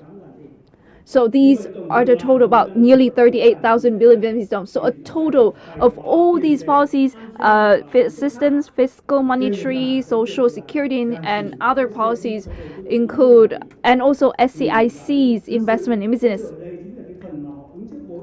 So they will have advanced loans without interest rate. So it's about 50,000 billion Vietnamese đồng. So a total of these packages are at 843,000 billion Vietnamese đồng. So actual spending is about 445,000 billion Vietnamese đồng. It's about 4.5% of GDP. So it will be suitable for the absorptive capacity of our economy. With regards to the resources and mobilization, with regards to the budget deficit could increase by 1% per year in 2022-2023. This is the minimum. With regards to mobilization resource, there are about some sources. First, that is cost savings. Then next is accelerating the equitization divestment of SOEs. Third, using deposit insurance, social insurance to buy up government bonds. Four, government can continue to issue bonds. State bank can also participate in buying these bonds. Next is review of non-budget funds such as Public Utility Telecommunications Fund, Science Technology Fund. So these are about 20,000 billion Vietnamese đồng, quite a lot. And six, we may have to accept the partial use of foreign exchange reserves as well as also borrowing from international financial institutions. So it's a total amount of 400,000 billion Vietnamese đồng, about 4.6% of GP in 2022. So those are the resources for our packages. So for the conditions for implementation, I think two of them are very important. First is to take out the barriers in terms of institutions, so increase the absorptive capacity of the economy. Second, that is to estimate the impact and find the solutions to control the risk of major balances. So next, we will move on to the policy impact assessment. It will be very quick, ladies and gentlemen, just a minute. So with regards to macroeconomic stability, and with regard to budget deficit, and then public debt, and fourth is loan payment obligations. So from these four criteria, if we do not have any policy, then we'll achieve about 4% growth. But with a policy, we may achieve 6% growth in 2022.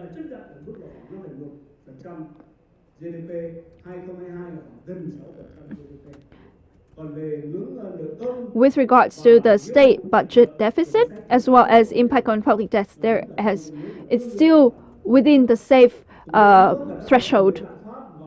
With regards to inflation and CPI, there will not be a lot of impact, because if money flows into effective and key areas, then there will be not be huge impact.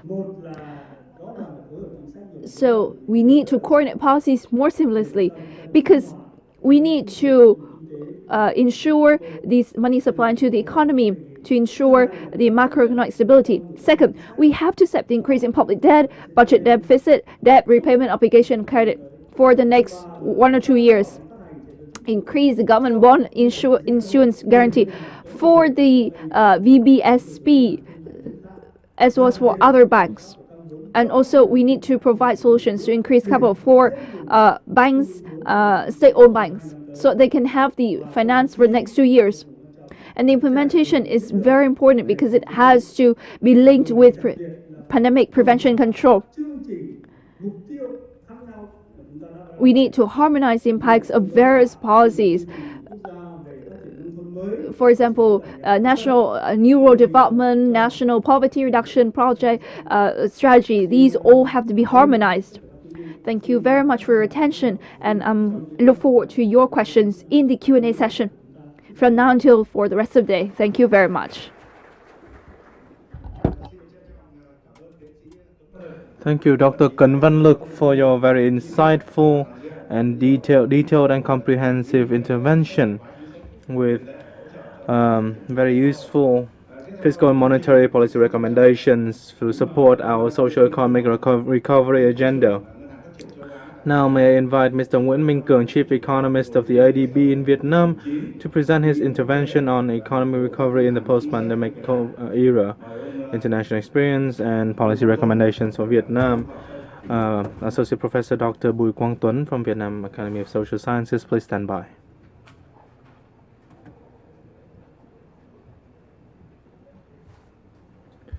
Chị ra device plan để puppy sẵn đầy của kia cho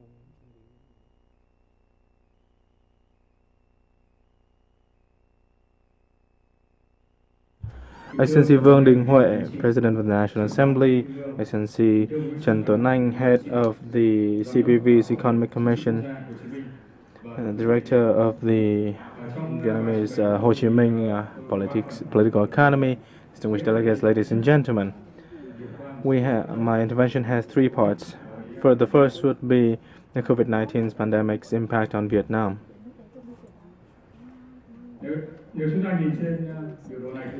If we look at the graph, we can see the one on the left is the increase in COVID cases in Asia.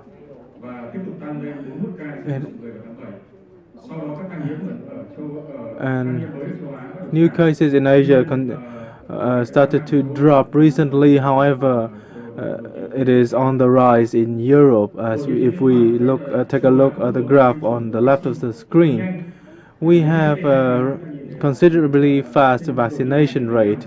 2 months ago, Vietnam was near the bottom of the chart. However, now Vietnam has enjoyed a much higher average vaccination rate in comparison with that of Asia.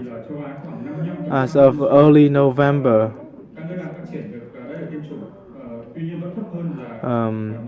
Asia has around 55% of its population vaccinated, which is lower than that in the US and Europe.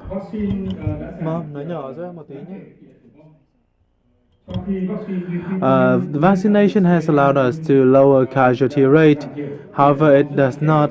It results in a very clear drop in casualty rates, as we can see in Asia when vaccination rate was expedited. 3 months ago, if we look at the same graph, the casualty rate in Vietnam was a lot higher. However, with the new vaccination rate, the casualty rate in Vietnam has considerably dropped. When it comes to the COVID-19 impact on growth rate in Asia, if we look at these graphs, the straight line is the potential rate of growth, and the one on the outside is the impacts on the growth rate of Vietnam and of other Asian countries. We can see that the impacts are not even. In terms of East Asia, it is mostly boosted by China's recovery and rapid economic growth recovery. South Asia witnessed a sharp drop, but is forecasted to return to its original trajectory this year. Southeast Asia suffered less severe consequence, but is now affected by the new wave of outbreak in 2021, and its growth rate is forecasted to be a bit slower than East Asia, Central Asia, and South Asia. While Vietnam is able to retain its positive growth, the fourth wave of outbreak has severely affected Vietnam's socio-economic development and is expected to continue witnessing a sharp drop in 2021. However, there remains much expectations that we can retain our original growth rate. In the third quarter, we can see that the fourth wave of outbreak affects a lot of economic criteria. On the left side would be the consumption indexes. This in Vietnam witnessed a recovery in October and November. And if we look at the table on the left of the screen, there's a slight correlation between vaccination rate and economic recovery. A pretty clear-cut correlation. While this is pretty clear-cut, and as we can see, countries with high vaccination rate also enjoys a high rate of recovery.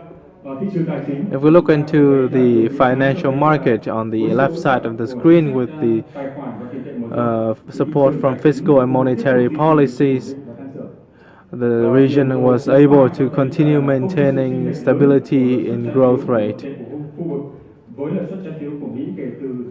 And we can see that there's a comparative similarity between the government bond price between Asia countries and the US. However, there remains concerns over inflation and that the US and of the decision that the US plans to restrict the purchase of assets and bonds in the time to come, which may affect the governmental bond price in the time to come. However, as we ease fiscal and monetary restrictions, it can provide can prove conducive to the growth of the bond market in the third quarter of 2021. As we can see, we are witnessing a 4.3% in the third quarter in comparison with that of last year. And we witnessed a sharp increase in Vietnam and Singapore. But in Vietnam, we do witness a hard increase in this market. As for public debt, as we can see on the screen, the public debt ratio over GDP, as we can see here, the red dot is public debt in 2020, and the yellow diamond represents gross debt in its percentage of GDP forecasted by 2025. We can see the public debt is on the rise. The government has to spend more in response to the COVID-19 pandemic. However, we are able to keep it under keep public debt under 6% of the GDP, and we can see that public debt is increasing rapidly in developed countries, especially in the US, for the decline in economic activities and implementation of large-scale stimulus packages. It also increases in the EU region from 84% in 2019 to 98% in 2020. As for inflation, it only witnessed a slight bump due to in Asia due to the increase in the price of raw materials and fuels from 0.8% to 2.8% in October.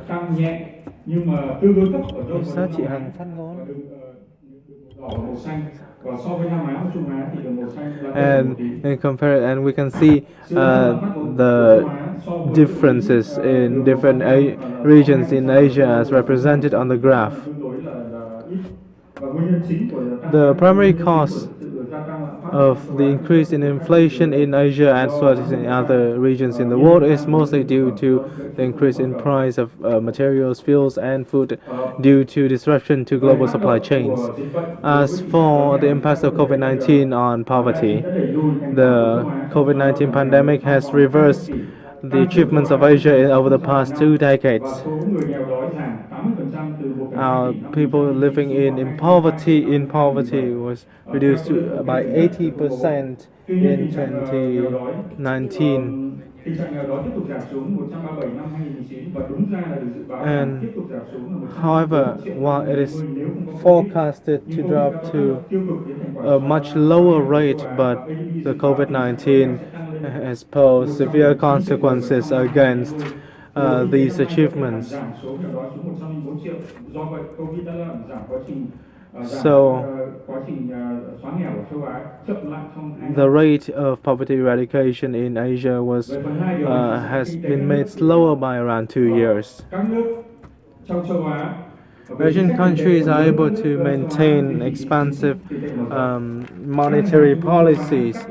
Central banks in Asia already cut the fundamental interest rate, as we can see in the blue columns in the graph on the left. A number of central banks, however, are beginning to increase interest rates again, as we can see on the orange columns in the graph on the left, such as in Azerbaijan, the ROK, and so forth. The interest rate, however, still remains at a low rate and reaching zero in certain countries. As for fiscal policies, the majority of countries are maintaining a very eased fiscal policies in 2021 and plan to tighten these policies by 2022. As we can see, most of these are in the negative in 2020. However, the change in the fiscal balance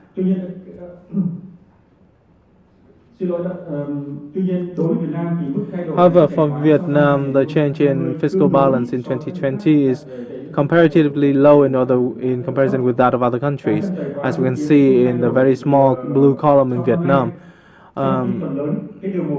This is unlikely to change in this year, still witnessing a very small minor swing. So as we can see that Asian countries may not yet to tighten fiscal policies due to the emergence of new variants and the complicated evolution of the pandemic in comparison with other countries.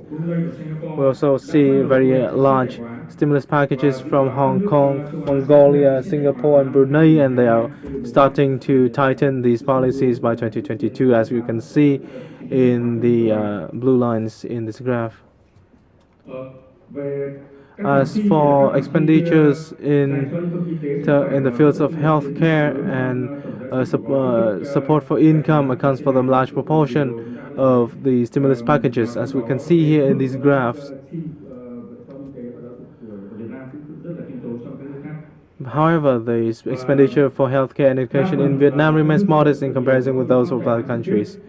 Most countries are relying on direct fiscal support rather than indirect assistance through low interest rate loans and so forth. And a low number of central banks have also been buying government bonds as fiscal policy measures. However, many countries are wary of inflation in implementing this measure.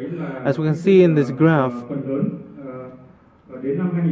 by 2020, and the majority of countries in Asia are implementing these green fiscal policies here, which are less restrictive, but they are moving into more restrictive in the time to come in 2021. Japan, Laos, and Myanmar, as you can see in the last column on the right, are implementing even more restrictive measures.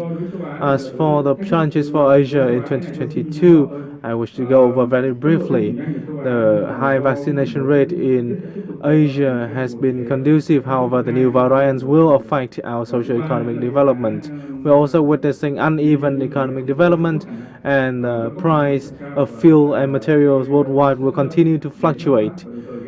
This will affect inflation and may affect our plan to contract fiscal and monetary policies. These are at risk to Asia's economic recovery. My last slide is on the policy recommendations for Vietnam. There are four major points. There are five major points, but the first four are the most important.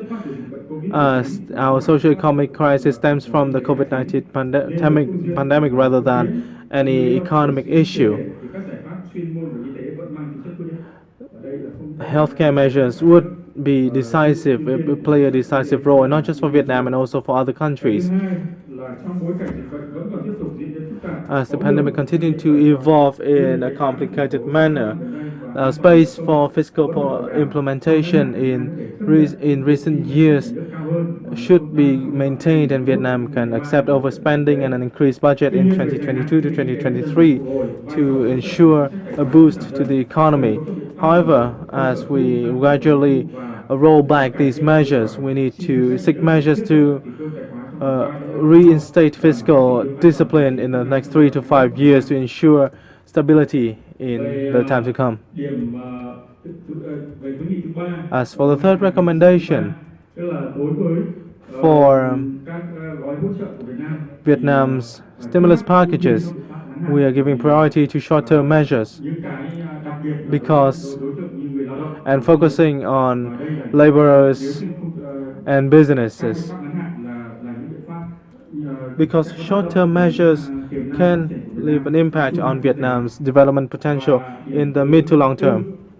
And fourth, from mid to long term, we need to promote public investment, focus on green infrastructure, digital transformation, and so forth, and step up international cooperation. And what's most important for Vietnam is that while Vietnam has much potential for fiscal and monetary policies, do we still have enough time to implement these measures? That's the question, because the shadow of the pandemic continues to loom over us all, and with the emergence of the Omicron variant, the instability worldwide, and the contraction of fiscal and monetary policies of countries in 2021, 2022, we don't have much time in implementing these measures. And if we are not taking rapid action, we may not be able to meet our short to mid-term goals. Thank you very much for your attention.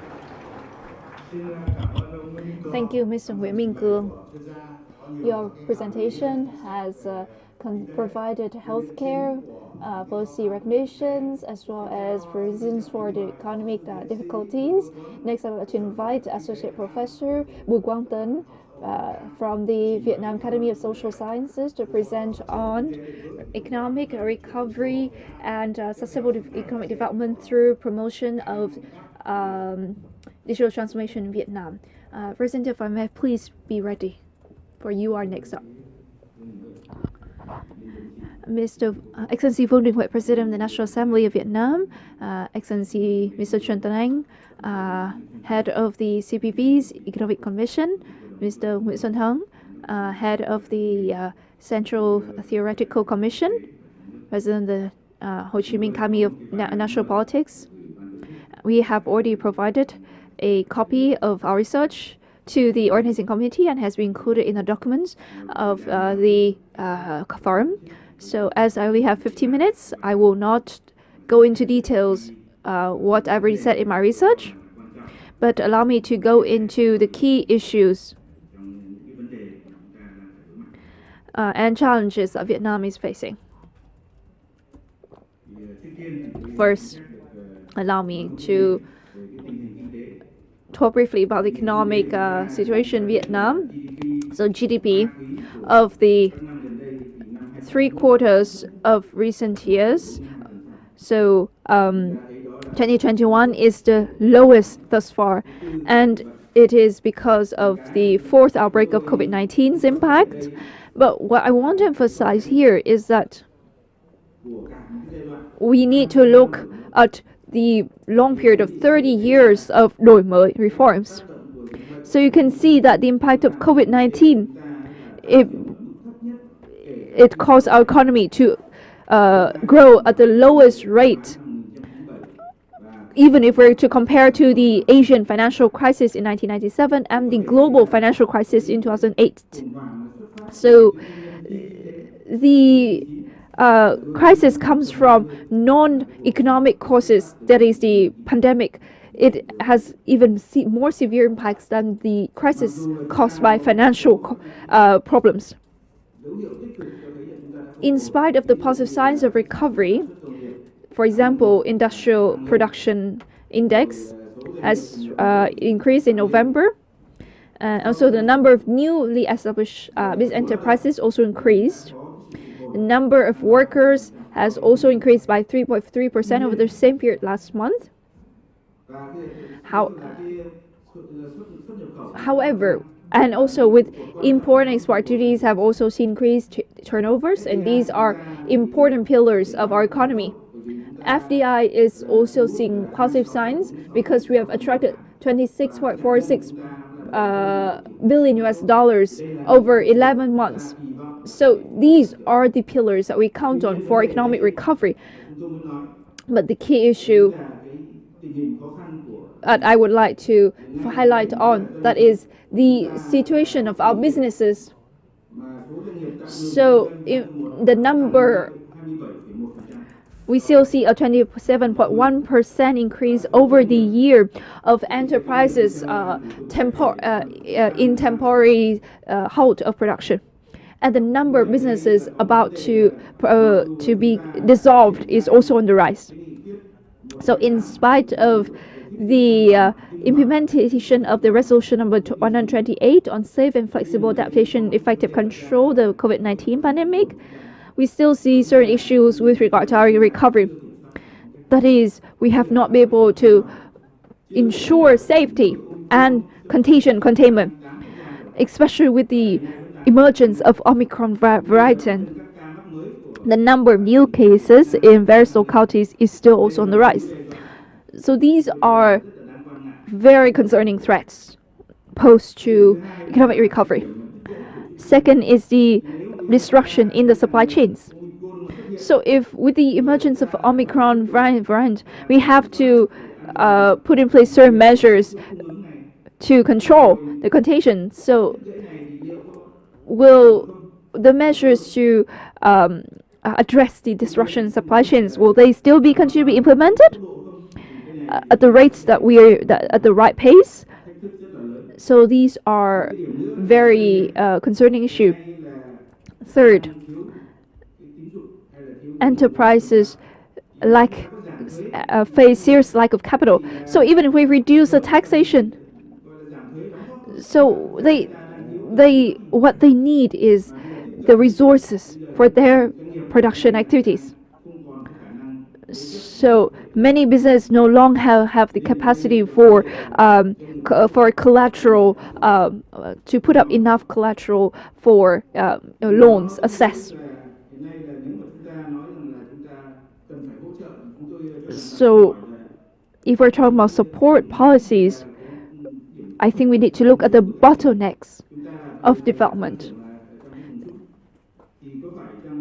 So the moment we're at the dip of the curve in terms of development. So is it because that we have not put enough support for various areas for further development? So I think that we need to have stimulus packages of greater scale, a faster pace of implementation, so that it can support the economy in a timely manner. So these are short-term issues. In terms of long-term issues, these are still with us and will be with us for a long time. It reflects the quality of our growth. The I-Core, the TFP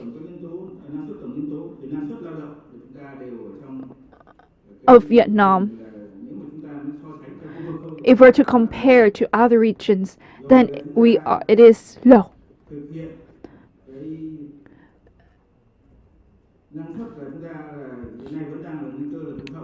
Our productivity is still at the risk of lagging behind. It's still very, very low, and we are still at the risk of falling behind and miss opportunities. Also, we also face difficulties in breakthroughs through digital transformation. We have put in place policies and strategies for digital transformation, but these are yet to be implemented, translated into concrete outcomes.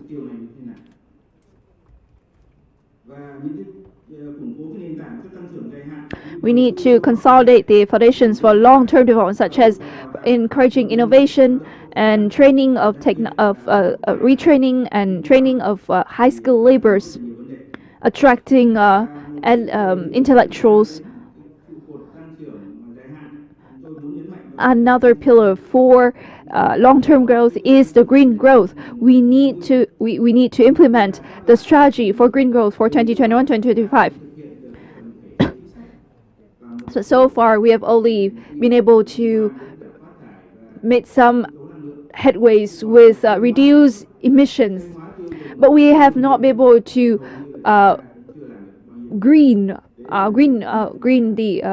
put in place green production, green consumption. So we need to catch up with the two trends, that is the green growth and digital transformation.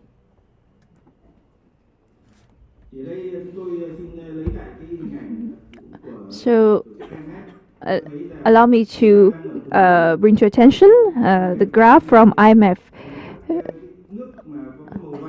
So those countries in red or yellow, they have spent less than 2.5% of GDP in terms of intervention measures.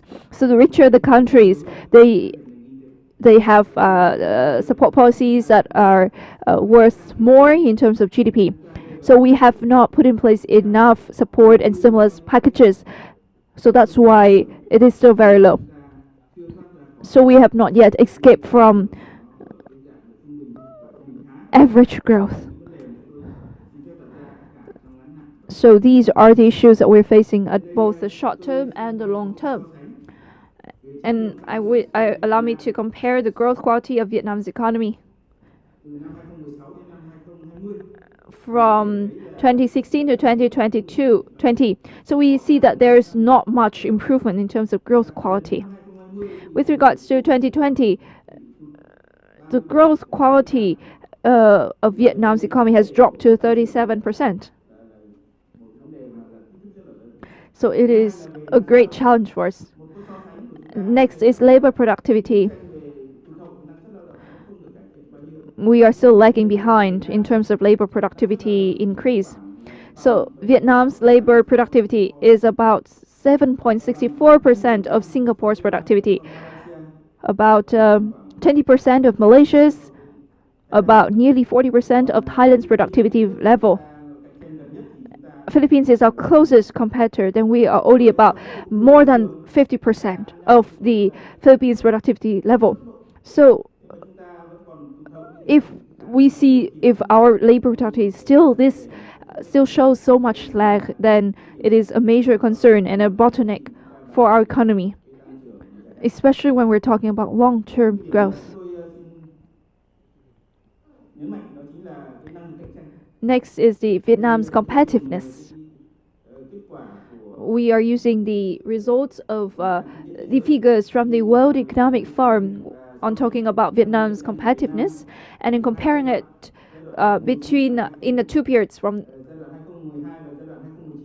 between the years of 2012 and 2019. So you can see that the red line is of 2019. If it further contracts and comes closer to the core, then we have made improvements in terms of the 12 criteria of competitiveness. However, in terms of institutions, it's still the same. We have not made any improvement. It's still at the 89th place. So in other places, we have decreased. For example, in labor market compared to 2012, innovation.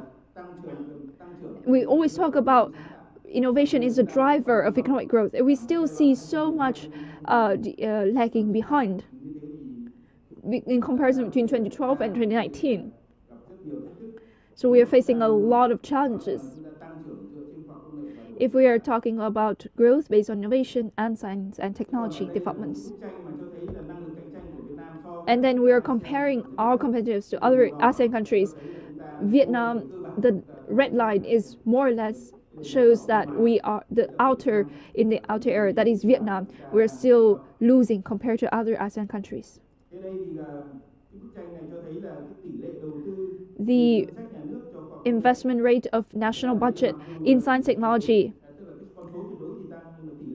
is decreasing despite growth in absolute value.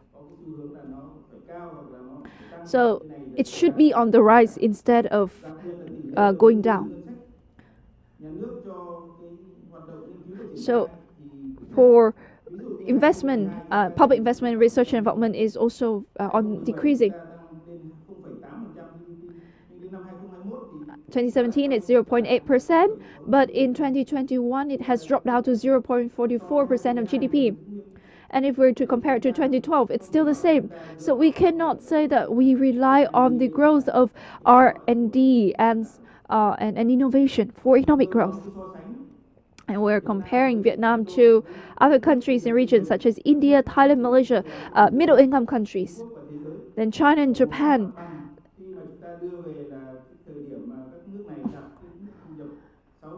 So if we're comparing our countries to these countries at the same income, then how much they have invested in R&D, then you can see that Vietnam only invests about 0.44% of GDP into R&D. India is 0.62%. Then middle income countries about 0.85%. So it's double Vietnam's investment. So we are very much lagging behind compared to other middle income countries. Our spending on R&D is very low. When we're even at a level playing field or otherwise. So compared to other countries like Thailand and Malaysia, then we are also losing to them.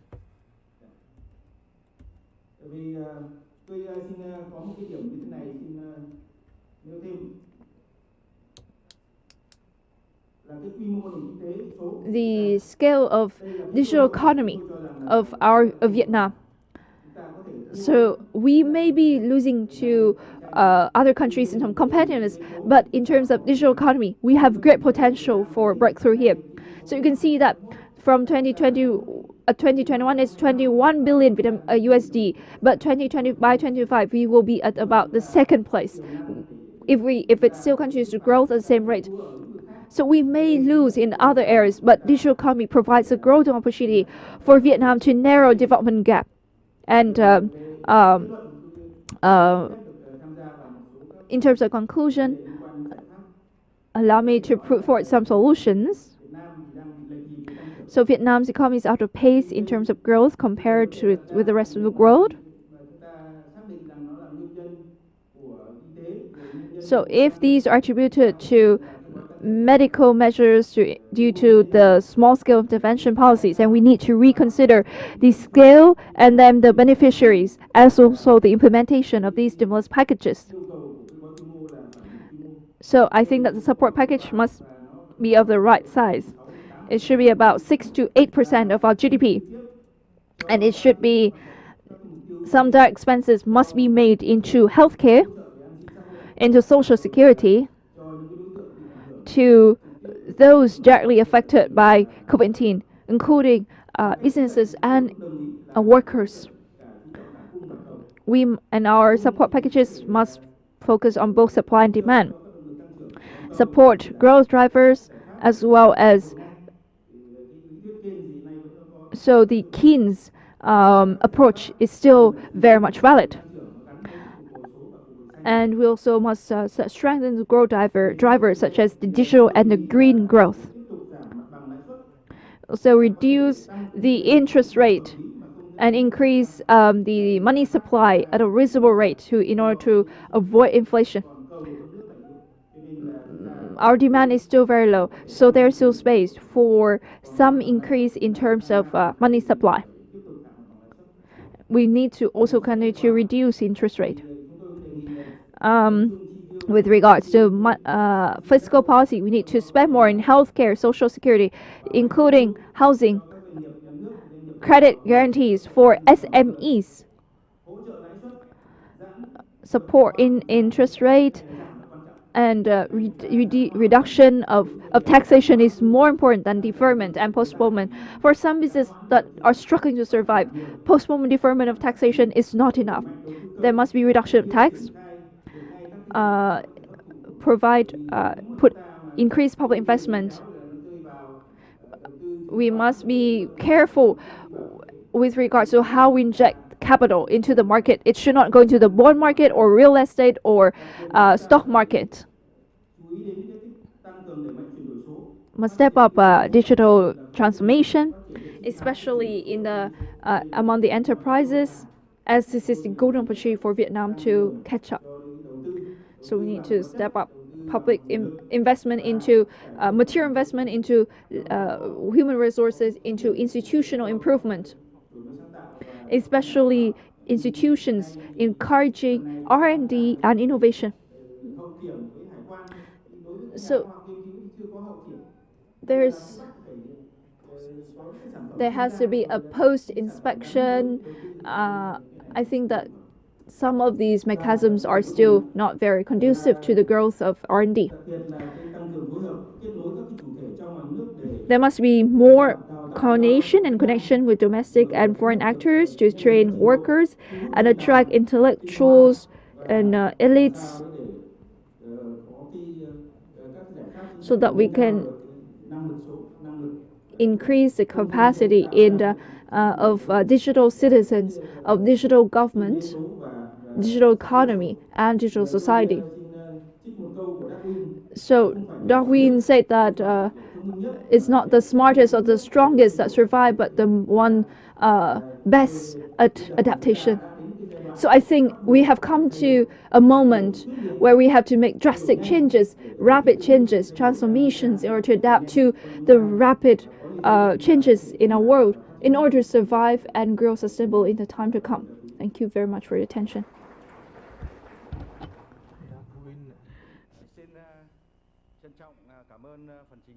Thank you, Associate Professor Dr. Bùi Quang Tuấn, on your recommendations for digital transformation in Vietnam and create foster drivers for economic recovery and sustainable development in the future. Now, may I invite Mr. Francois Pancho, Head Representative of the IMF in Vietnam, to present his intervention on the IMF recommendations on policies to step up economic recovery. The floor is yours, Mr. Pancho.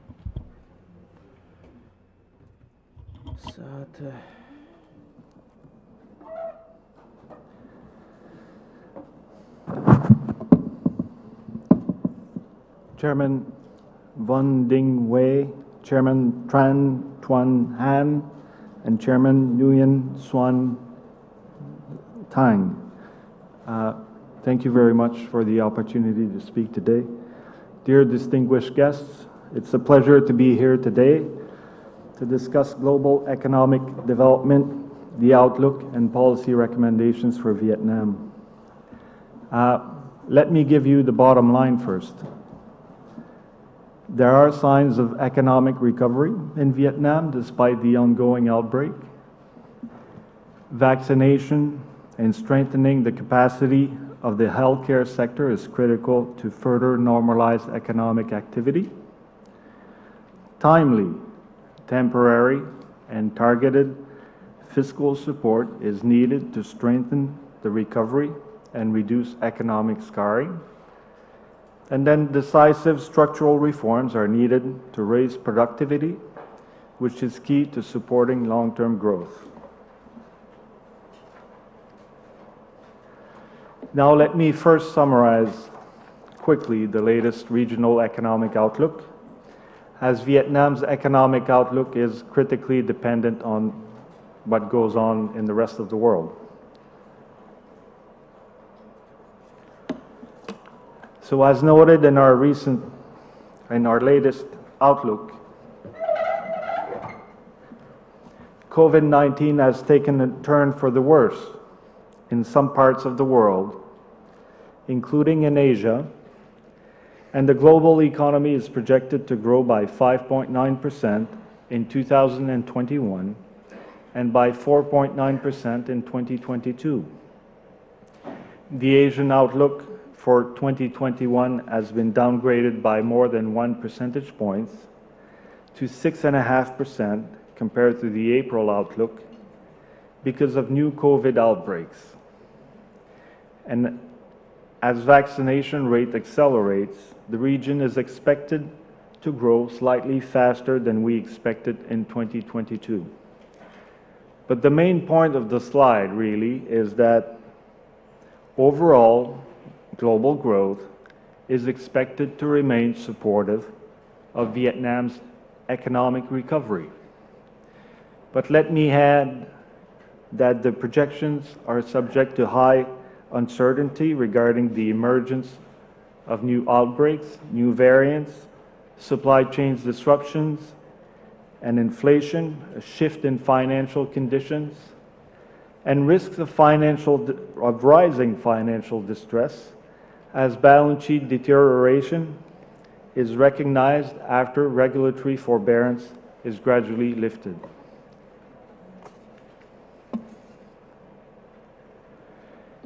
But as noted by many speakers before, as the global recovery picks up, PPI has been on the rise amid increasing input prices and supply chain disruptions.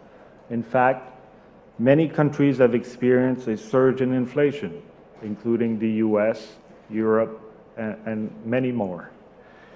And while the ongoing rise in inflation is expected to be transitory, uncertainty remains high. And this is important because if inflation were to be more persistent, global financial conditions would tighten much faster than expected. It is also important to consider when calibrating the policy response in Vietnam in order not to excessively stoke demand-side inflationary pressures at a time when supply-side inflationary pressure exists.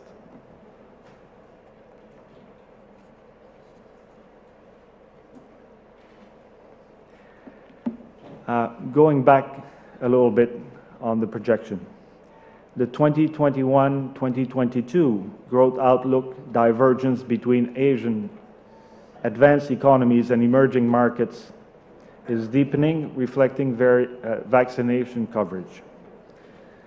On the left-hand side chart, you can see that growth in advanced economies has been revised slightly upward in 2021 and significantly in 2022, while the outlook for emerging markets, especially in Asia, has been revised down significantly in 2021 and then upward slightly in 2022. And the right-hand chart shows the vaccination rate on the horizontal axis and GDP growth revisions on the vertical axis. And the main point here is, as you know, that vaccination is essential for normalization of economic activities.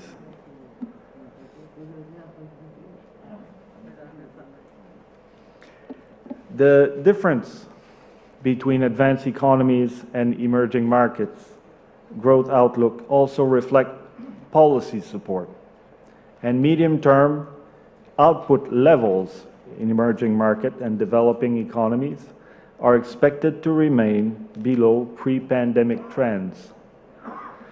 As you can see from the left-hand chart, cumulative GDP losses are expected to be much higher for emerging markets than for advanced economies, while the right-hand chart explains these losses by lower fiscal support, greater tourism dependency, lower vaccination, and more stringent lockdowns.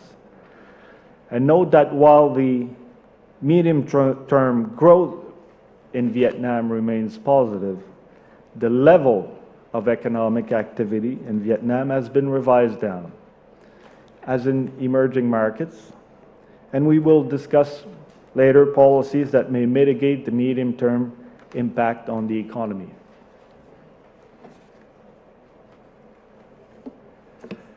Now let's have a brief look at the fiscal policy response in other countries. and the previous speakers have done a pretty good job at presenting what other countries have done. But the chart shows here that advanced economies have extended significant fiscal support during COVID, much more than in emerging markets, than in ASEAN and in Vietnam. But here let me make a few points.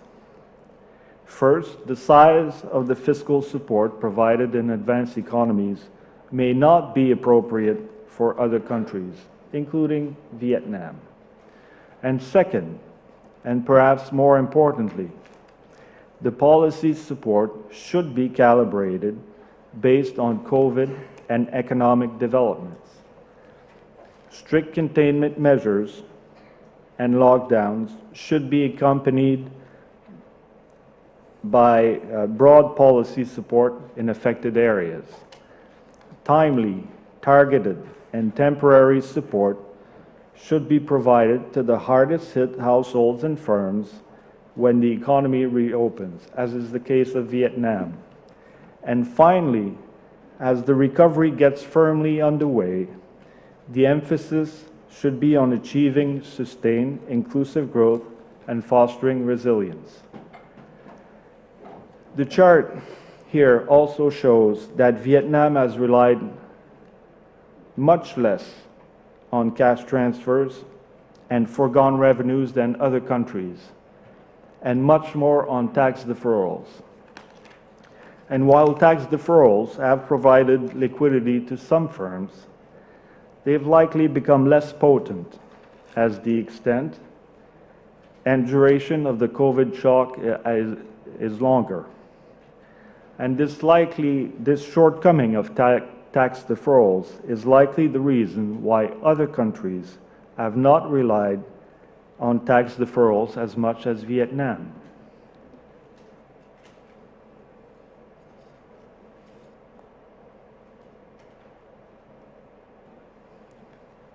Now let's focus a little bit on Vietnam.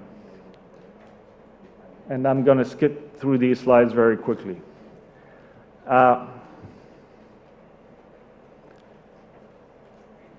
As you know, the recent outbreak has led to a larger and more persistent shock in 2021, but the surge in vaccination in Vietnam during the last few months has truly been remarkable. And with vaccination surging, cases declining, although there's quite an uptick recently, containment measures are being lifted. And now there are signs of economic recovery. And we expect a modest recovery starting in Q4, with a gradual pickup in 2022 as the pace of vaccination continues and households and firms adapt to life and work with the virus. We expect the economy to grow at 2.5% in 2021 and 6.6% in 2022. But COVID had a large impact on the labor market, employment and wages. Employment was hit hard during the first wave, so that's 2020 Q2, but most of the jobs shed were regained by 2020 Q4, albeit with a shift toward more informal workers. And during the current outbreak, informal workers have been particularly hard hit, accounting for most of the job losses in 2021 Q3. And this is important because informal workers are mostly not covered by social insurance payments, and the government has struggled to reach them to provide them cash transfers. On the right-hand side, what you can see is that compared to the left-hand chart, wages did not recover as much by 2020 Q4. And then they've declined further during the current outbreak. And the income of those who kept their jobs was, of course, negatively impacted by reduction in hourly wages, and less hours worked. And this large negative income shock needs to be put in context. First, informal workers have been particularly hard hit. Informal workers, as I said, are mostly not covered by social insurance payments, and the government has struggled to reach them. Second, household debt has grown at a fast pace in Vietnam, from about 26% of GDP in 2014 to 46% by 2018, raising concerns about household financial vulnerability before COVID-19. Hence, COVID-19 may lead to financial instability for many households, which could delay the recovery. It may also, as you understand, exacerbate inequalities and increase dualism. The point here is that it's important to find a way to provide timely, targeted, and temporary cash transfers, especially to the informal workers.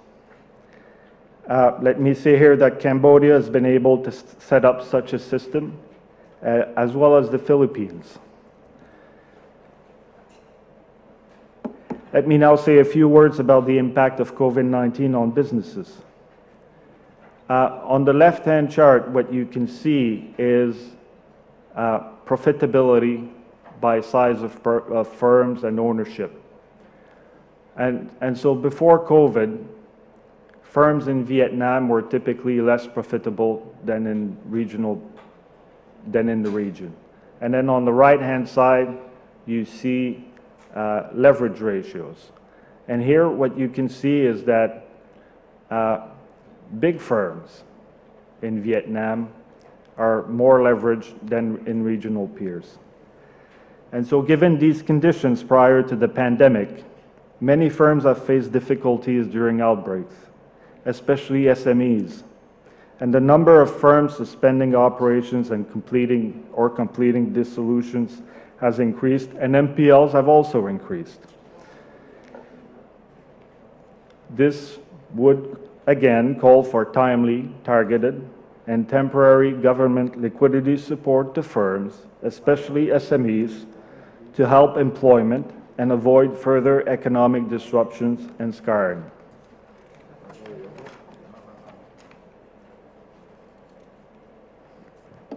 Now, how can Vietnam help? Fiscal policy should play a greater role in supporting the recovery through targeted, temporary, and timely support. The fiscal support should be focused on spending rather than tax measures. The government should spend as much as needed on vaccination, therapeutics, and strengthening the capacity of the healthcare sector. More cash transfers, better targeted to low-income households and the self-employed, especially informal workers. Tax deferrals have provided liquidity to firms, but they may have not helped firms that have been the hardest hit. So those are the ones that have negative profitability.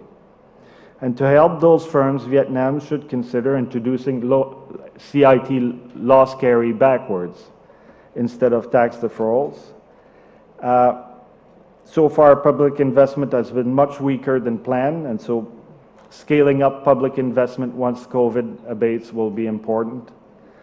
Temporary provisions for accelerated depreciation or investment tax credit could encourage business investment to meet the challenges of the fourth industrial revolution. And finally, and importantly, the fiscal package should be in the context of a credible, medium-term fiscal framework and preserve macroeconomic stability. In particular, the size of the fiscal support should not excessively stoke demand-side inflationary pressures at a time when supply-side inflationary pressures exist. 1 minute. So despite COVID, Vietnam's economic goal is still achievable, but it would require a robust recovery without with limited scarring, improve resilience and modernization of macroeconomic institutions, and rebuilding buffers, decisive structural reforms, and preserving macroeconomic stability. And the good news is that reform agenda considered by the authorities by Vietnam already includes the kind of reforms that would unleash Vietnam's productivity, but the reform plan needs to be implemented decisively and faster than originally planned. Thank you.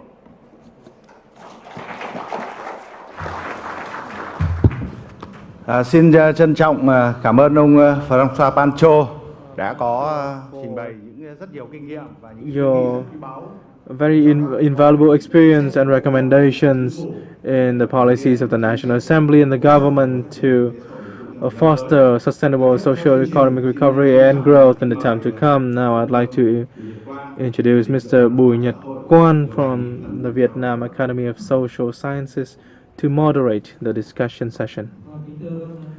Distinguished delegates, ladies and gentlemen, in the morning session we have listened to 4 very insightful interventions on recovery and sustainable development. Now I wish to introduce the intervention from delegates at home and abroad to join us in this discussion. A delegate from the IPAG, Professor Dr. Nguyễn Đức Khương, Vice Director of the IPAG Paris, would connect with us and provide us with his insight on this matter. We will now connect with Professor Nguyễn Đức Khương.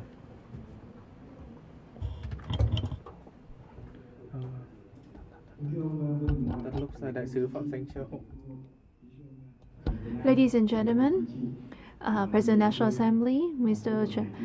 Vương Đình Huệ, Head of the CPV Central Economic Commission, Mr. Chuẩn Anh, ladies and gentlemen, allow me to talk briefly about promoting the foundation for innovation for economic recovery. So there are 3 key issues. That is the foundations for promoting an ecosystem of innovation.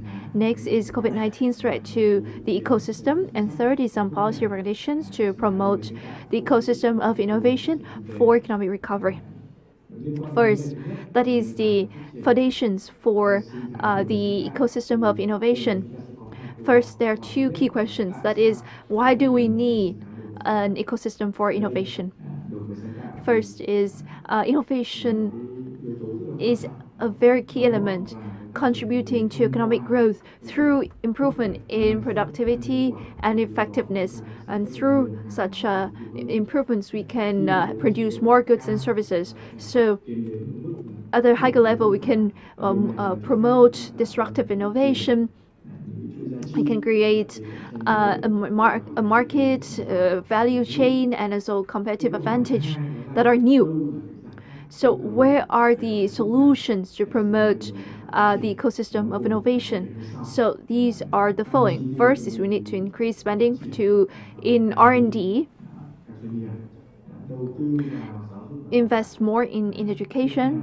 Next is provide facilitating conditions for startups. For those that have for failed businesses, they can escape the market quickly and then engage in new ventures. And then we need to promote the incubation system for innovation and startups. So innovation is only good when it is within an ecosystem of startups and also a culture of startups. So we need to provide training and information on innovation and startups. And innovation is not just a matter of science technology, but it is directly related to economic, political institutions, social institutions. These are all interdependent and they all have effects on each other. And when we look at international experience, there's an existence of a triangle success. in creating an ecosystem of innovation, there are three key drivers. First is the business climate. It must be transparent, predictable, conducive to accelerating innovation, as it must promote entrepreneurship.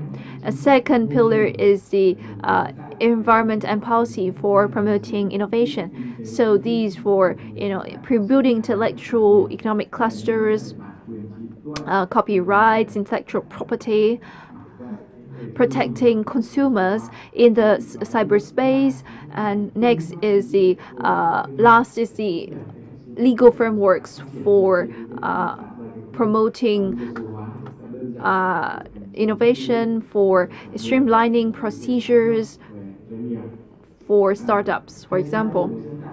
So the ecosystem for innovation has different levels. So the highest level is the national ecosystem, then sector and locality, city, and then there's ecosystem of innovation for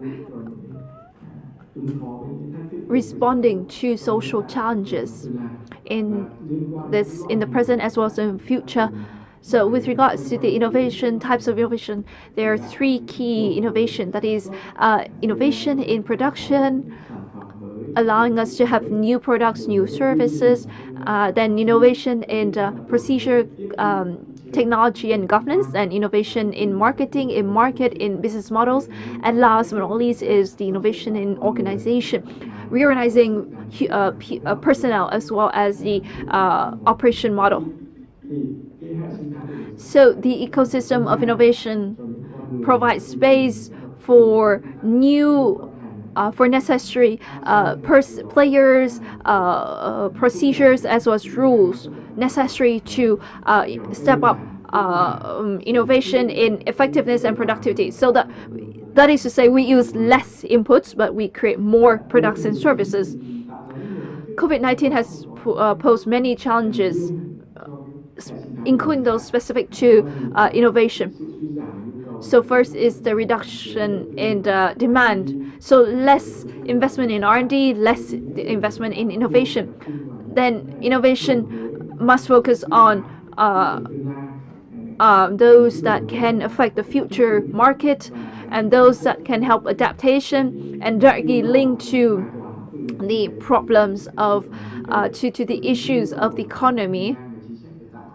And then there must be certain sandboxes as well as corridors for new platforms such as cryptocurrencies,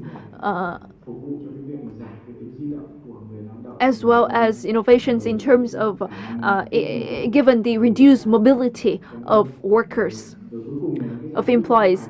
Then innovation must solve certain problems such as the threats of climate change, protection of privacy as well as private information, trust building in the cyberspace, then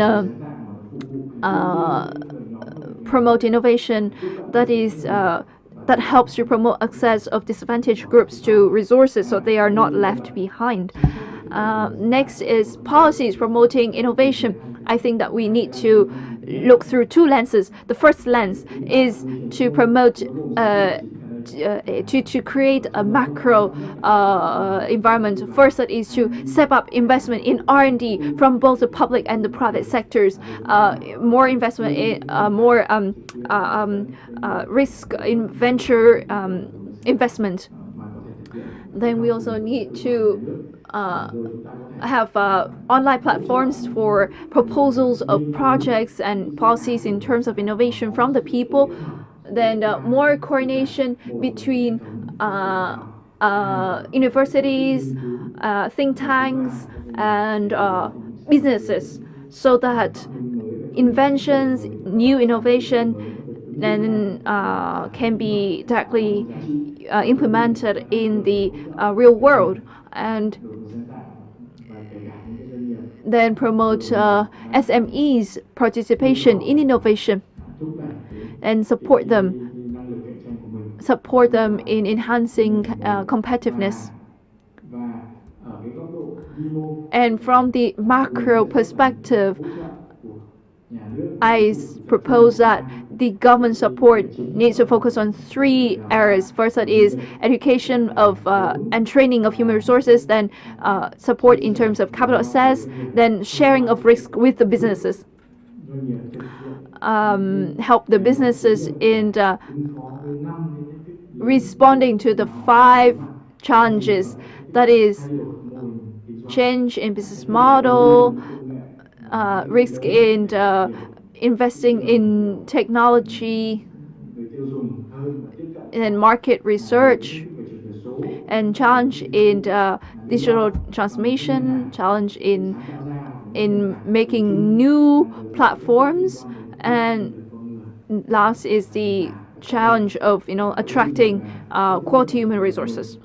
So allow me to end my presentation here with an affirmation that only through a close connection between humans, procedures, and rules of the game, only then we can create an ecosystem of innovation that can effectively resolve the present and the future challenges. I wish you good health and thank you for your attention.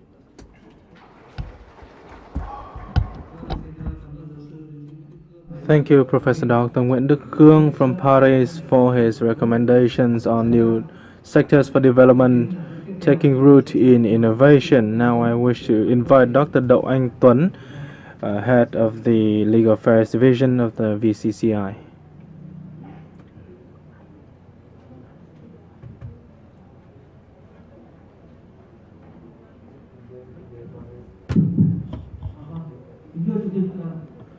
Excellency, President of the National Assembly Vương Đình Huệ, leaders of the party and state of Vietnam, ladies and gentlemen, it's my pleasure to provide some comments on this very important forum. We were requested to comment on novel challenges and investment trends in the time to come. From previous interventions, we can see that in 2021 and 2020, the novel context put Vietnamese business community against novel challenges. We can see greater uncertainties. 2 years ago, we would not be able to foresee the global impacts of the pandemic. However, they have happened. Things that we were only able to see in Hollywood movies are now happening in real life. Second, we are facing challenges not to each and to their own challenges in their own sector, but also challenges that are more transnational in nature, such as climate change, major competition among major powers, and so forth. And these are affecting businesses directly and not just their products. Personally, I believe that there are 5 trends of business investment in this new context. First is change. There are things that have been changed before and things that will continue to change. We have to be ready to accept changes at the national level. Supply chains are often, production chains are focusing on a number of major powers. However, given this new context, there will be restructuring, and I believe that Vietnam also has the opportunity to play a role in this shift in supply chains. At the business level, traditional method of operation may not prove to be suitable, may no longer be appropriate. We now need to work from home to utilize more technologies in our work and so forth. So this is the first trend, standing ready for change. Second, we need to be more responsive. This is not only meant for the time when the pandemic is still raging on, but also in larger contexts such as climate change. Vietnam is one of the 5 countries most severely hit by climate change. Thus, this is also something that we need to take into account in new operations, in our operations in the time to come. Third would be looking inward. As we can see over the past years, we can witness an increasing protectionist trend in many countries, and barriers, technical barriers and non-technical barriers, are put in place to protect domestic markets by many countries. In this context, obviously, Vietnam is a country that has advantages, for we have a large market, and many Vietnamese enterprises need to remember that, need to keep that in mind. Our market is assessed to have greater attractiveness for its stability and rapid growth, and we very much now enjoy middle to upper middle income. So this is something of an advantage for Vietnam. Fourth would be going greener. For the world also strives to protect the environment, and our Prime Minister at the COP26 summit also had made a strong commitment on reducing emissions and reaching net zero emissions by 2050. And apart from other important resolutions of the party, such as resolution number 50, we need to focus on more greener investment, and in terms of creating a more conducive business and investment environment, we also need to create a greener business and investment opportunity. We are also working to issue a green assessment index to assist in this endeavor. Fifth is that business activities need to be more humane and more human-centric. In the context of the pandemic, obviously, we are paying more attention to the people, to their well-being, both physically and mentally. That is why key sectors such as healthcare and technology need to better meet the demands of the people. On my own view, these are the 5 major trends that we need to take into account going forward. I believe that Vietnamese enterprises are not reluctant to change. We have an innate gene of higher responsiveness, and we are paying more attention to the domestic market. We are also striving for greener and more humane standards. So I do hope that the COVID-19 pandemic constituted an opportunity for Vietnam to upgrade ourselves. This is a challenge, but also a major opportunity. Accompanied by the government, I believe that Vietnamese businesses will play a role in this miraculous step forward of Vietnam in the time to come. I wish you good health, and thank you very much for your attention. Thank you. Mr. Do Anh Tuấn for new trends in investment and business. Next up, I would like to invite other opinions. Mr. Nguyễn Ngọc Bảo, the head of the Alliance of Cooperatives in Vietnam.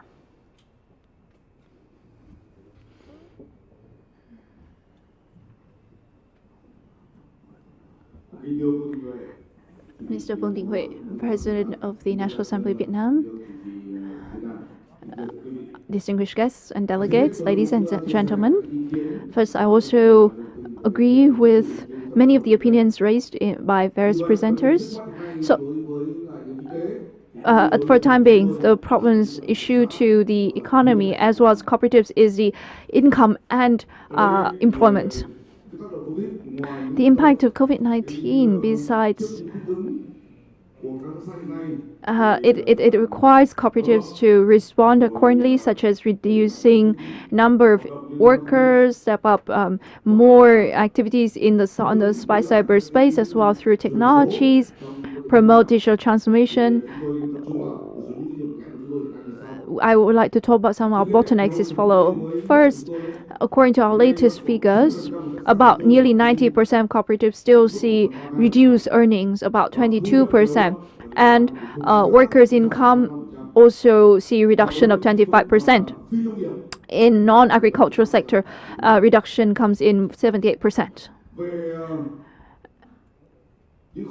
With regards to difficulties, we now face difficulties in credit, then production costs, such as logistic costs, cost of feed, livestock feed, as well as costs of transportation. So other production costs also see great rise. About 51% of workers lose their jobs or do not have enough working hours. So talking about income, revenues, as well as output, we see a lot of challenges.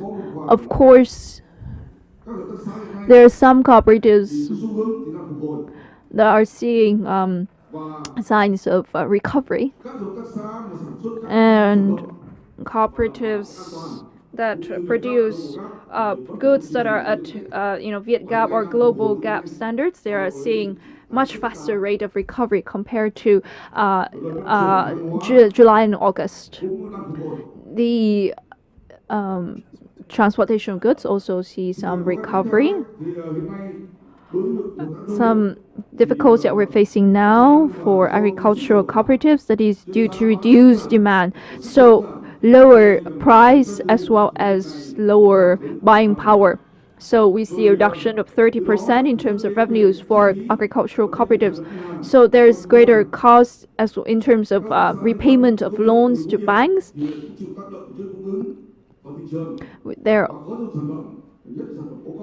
So OCOP products, even OCOP products also see problems in consumption as well as less orders.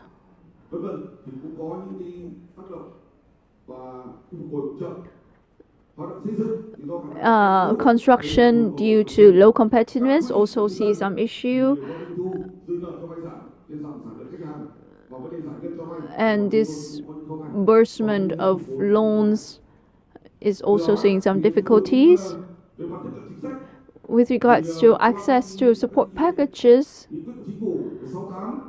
through Decree 68 and then 125, the cooperatives can access the support packages,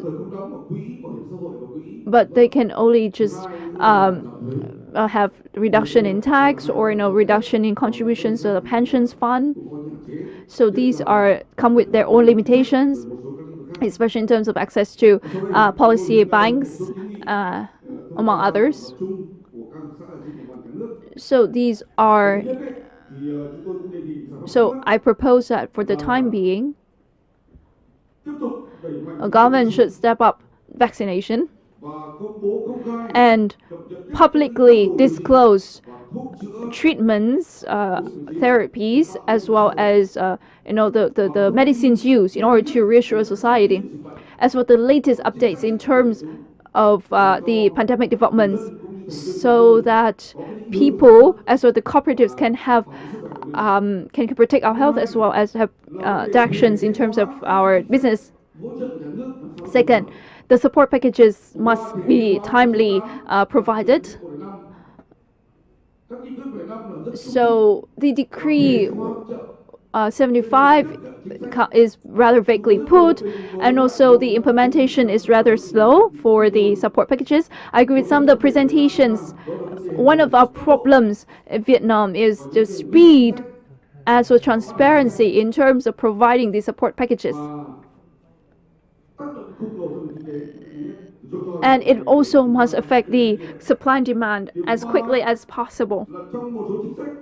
Third, some of the policies of pertinent to the sectors and ministries has not mentioned the cooperatives as one of the beneficiaries. So this creates difficulties at the localities. Even some ministries even forget about us.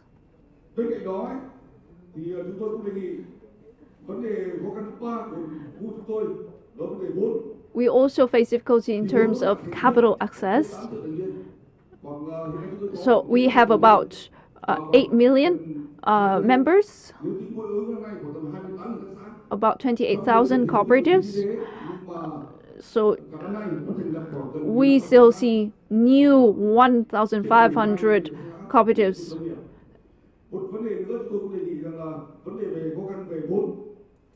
With regards to capital access, I see the presence of the governors here of the State Bank. So there are still some capital left for the cooperative success, but they are having difficulties to obtain them.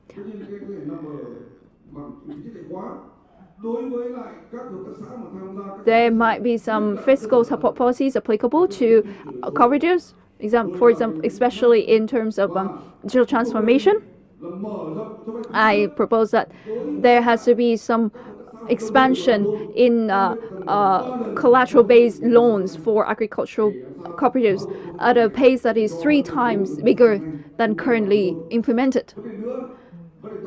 With regards to fiscal policies, again, tax on agricultural companies, I suggest that they receive exemption for about 5 years. So the rate is not high, the tax rate is not high, but it will provide incentives for further growth.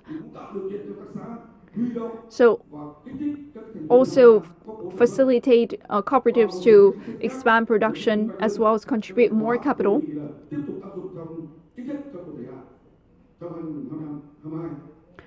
And some measures I also think should be extended until 2022. Next, with regards to reduction in production, I ask that ministries and relevant agencies, including Ministry of Industry, Finance, Science and Technology, as well as State Bank Vietnam, to review their policies to help reduce the production costs, such as breeds and livestock feed, fuel, crop protection. This will help boost the production as well as the income of people. Next is the real estate management. At the moment, for land rent or use of land for production, cooperatives meet a lot of difficulties. For example, land use in rural areas also see certain fluctuations. And thank you very much for your attention and for allowing me to speak today. Thank you.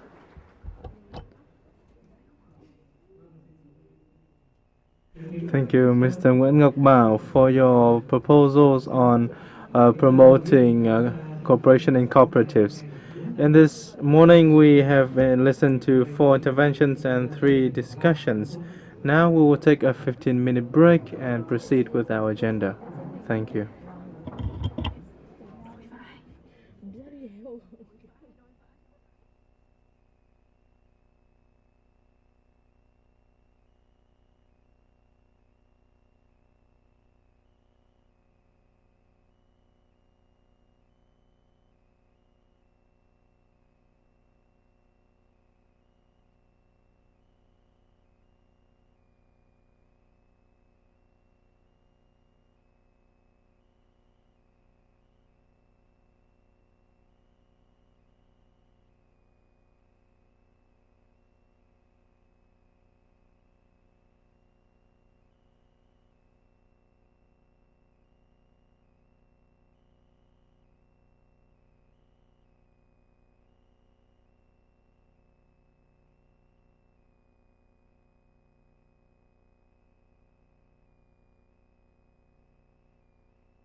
8 9 10.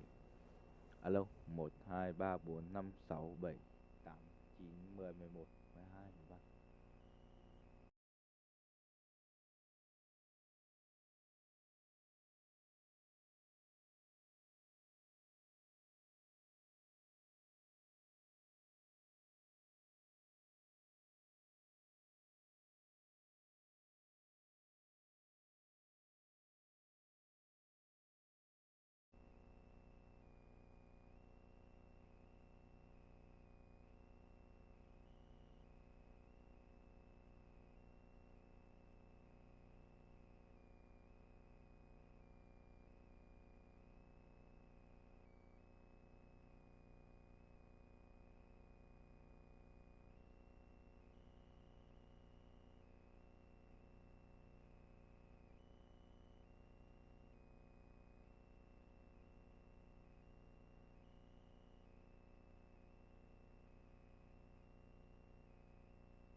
Alo, 1 2 3 4 5 6 7. Alo, 1 2 3 4 5 6 7 8 9 10. Anh nghe rõ không ạ? Testing, ok.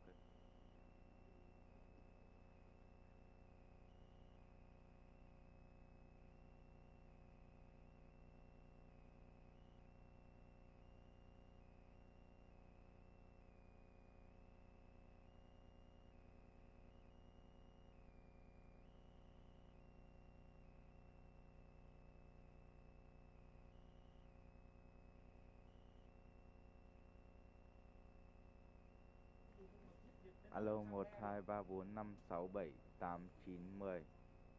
1 2 3 4 5 6. Testing, 1 2 3 4 5 6 7 8 9 10. Alo, 1 2 3 4 5 6 7 8 9 10. Testing. Test phiên dịch 1 2 3 4 5. 1 2 3 4 5 6 7 8 9 10 11 12. Alo, 1 2 3 4 5 6 7 8 9 10. Lô. 1 2 1 2 1 2 3 4 5 6 7 1 2 3 4 5 6 7 8 9 10. Alo, 1 2 1 2 1 2 1 2 3 4 5 6 7. Alo, 1 2 3 4 5 6 7 8 9 10. Testing 1 2. Alo. 1 2 3 4 5 6 7 8 9 10. Alo. Testing 1 2. Lô.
the talk. Thank you very much. Okay, fucking else.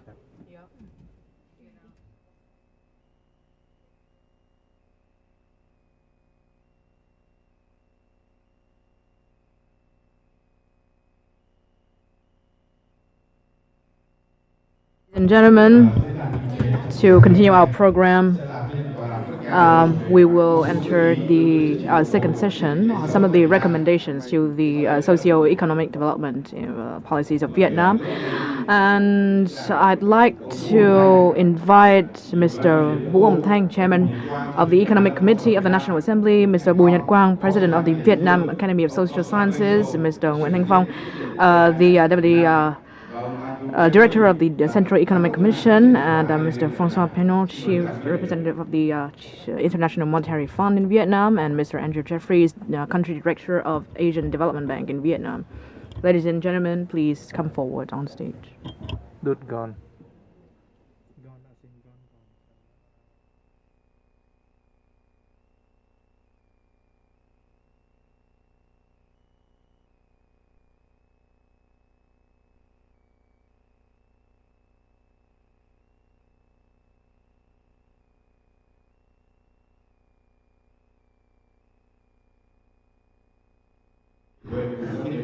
Ladies and gentlemen, President of the National Assembly, where we have been able to listen to many presentations of our speakers for recommendations of the socio-economic development policies of Vietnam. Many recommendations have been made, not only in the short term, but also in the long term, as our topic today. And next in our session, we're going to exchange and discuss the theme with our speakers on the substantive suggestions for the socio-economic recovery and development in Vietnam, as well as to achieve the goals set out by the party and the state in the upcoming time. Due to our time constraint, we would like to recommend that each speaker will speak for no longer than 5 minutes. And now we would like to pose a question to Mr. Vũ Ông Thanh. Mr. Vũ Ông Thanh, now in the context of the world economy, now we are facing many challenges, and it is necessary to have solutions to further support the economy's recovery. And we have seen the view that we have to engage in a proactive spirit and preparedness. How can you share more about the role of the National Assembly's agencies in supporting policies for economic recovery and development? Regarding this matter on the conclusion number 24 of the meeting of the Party Central Committee, we have to coordinate the monetary and the fiscal policy in order to serve the economic development. And in the last session of the National Assembly meeting, we have issued resolutions in order to institutionalize these policies. And in 2021, it is set out that we must propose to the relevant authorities in order to implement the programs for socio-economic development. And in these programs, there are fiscal policies and monetaries, which are under the management of the National Assembly, and this is a very significant mission. The President of the National Assembly has directed so that the National Assembly agencies could work with the relevant authorities to have discussions and working sessions with experts, scientists, and international scholars to lay the foundation, the scientific foundation, to adapt to the new context of the Vietnam socio-economic situation. And regarding the policies and mechanisms, we have actively conducted research with the groups of experts, and as Dr. Cân Minh Lực has mentioned in his presentation, this has showcased the preparedness of National Assembly agencies, and this has also been demonstrated through the through the previous presentations, and I can summarize the major policies on fiscal and monetary policies. First, by staying close to the party and states resolution, and the resolution number 41 of the National Assembly and the resolution number 42 of the National Assembly. And we should put more focus on both the supply and the demand, as mentioned by the previous presentations regarding the challenges by the COVID-19 pandemic and the tax exemption for businesses and the use of the labor force, and for the supply, that is to provide stimulus to the supply and demand. And there is a need to coordinate effectively between the fiscal and monetary policy with other investment policies, for example, services and investment. And this follows the resolution number 20 of our Party Central Committee's meeting. And we can only effectively serve the socio-economic development if we coordinate these policies. And there should be focus and the central point in these policies. We cannot create leverage for the economy or make changes to the economy and development should we waste our resources. And next, we should also ensure that these packages, these stimulus packages, to be implemented timely. And in the presentation by ADB, there is so much room for potential and for further implementation. However, we should focus on the actual effective implementation of those policies. And we should focus on key areas, key sectors, with the high level of attraction and the high level of being spread for influence on the economy. And in 2022 and in 2023, there is a need for mitigation of the COVID-19 pandemic, and in 2022 we should focus on the economic growth, and by 2026 we should ensure the major balances of the economy and the macroeconomy. However, the measures that we take, we need to ensure that the policies are well thought out, with taking into account the major balances of the economy. And in the long term, we need to ensure the safety and security of the national financial system, and to ensure the ability of payment and repayment of the economy, as well as the allocation of resources. And we need to ensure the transparency of these policies and avoid interest groups, and to monitor and to conduct auditing for these policies to take effect. Thank you very much, Mr. Vũ Hồng Thanh. With the 8 points that you have mentioned, it is very clear about the National Assembly's approach in ensuring the socio-economic development and recovery. And now we're moving on to Mr. Vũ Nguyễn Thành Phong, Deputy Head of the Central Economic Commission, and we have seen the initial positive results of the economic development. And what do you think are the main momentum and synergies for our economic development in order to quantify the impacts of the economic? And we have to take a look at the GDP that is lost during the pandemic. Compared to the period before the pandemic, in reality, in 2020, we could witness the growth rate of only nearly 2.2%. And in 2020, the total value of loss will be 160,000 billion Vietnam dongs and 300.46 billion Vietnam dong and 507,000 billion Vietnam dong.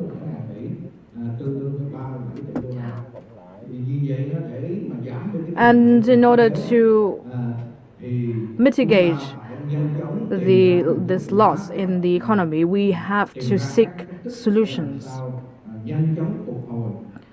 to soon revive our economic recovery. What are the synergy for economic development and economic growth? Vietnam is an economy with great openness, and our trade volume compared to our GDP surpasses by 200%. And I believe that this is a strategy that is a very sound strategy of our country compared to the other countries with rapid development. And for other countries, they would have to rely on the external markets to expand the external markets. And for large economies such as Japan or Taiwan or Korea, they rely on export and high-level investment. And with this orientation, this direction, the limit of our growth would be our supply ability and our competitiveness. And the expansion of a supply, the increase of supply, depends largely on our investment. And it can be said that all the drives for growth should be focused on increasing both the supply but also the potential production and productivity, and to also increase consumption within the country, as well as the application of digital technology in production, as well as effective investment. And I'd also like to emphasize that investment is a necessary prerequisite, and export is the adequate condition, and the consumption of the country is the additional condition. And we also should harness the digital transformation of our time. And in encouraging domestic consumption, it is a necessary task. However, in order to create the domestic drive, if we increase our investment too much, excessive investment would result in dependence on investment, on external investment. And let's take an example of Mexico. And as we explore our domestic market, we should focus on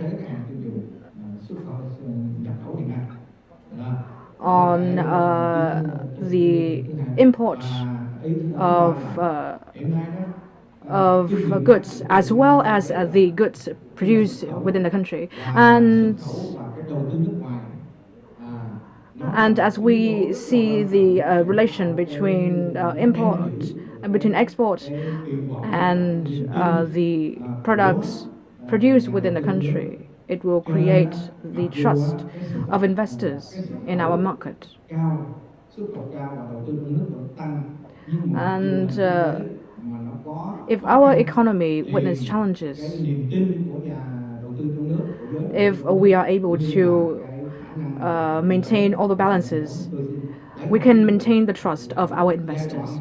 I'd like to take an example from 2011 and 2015.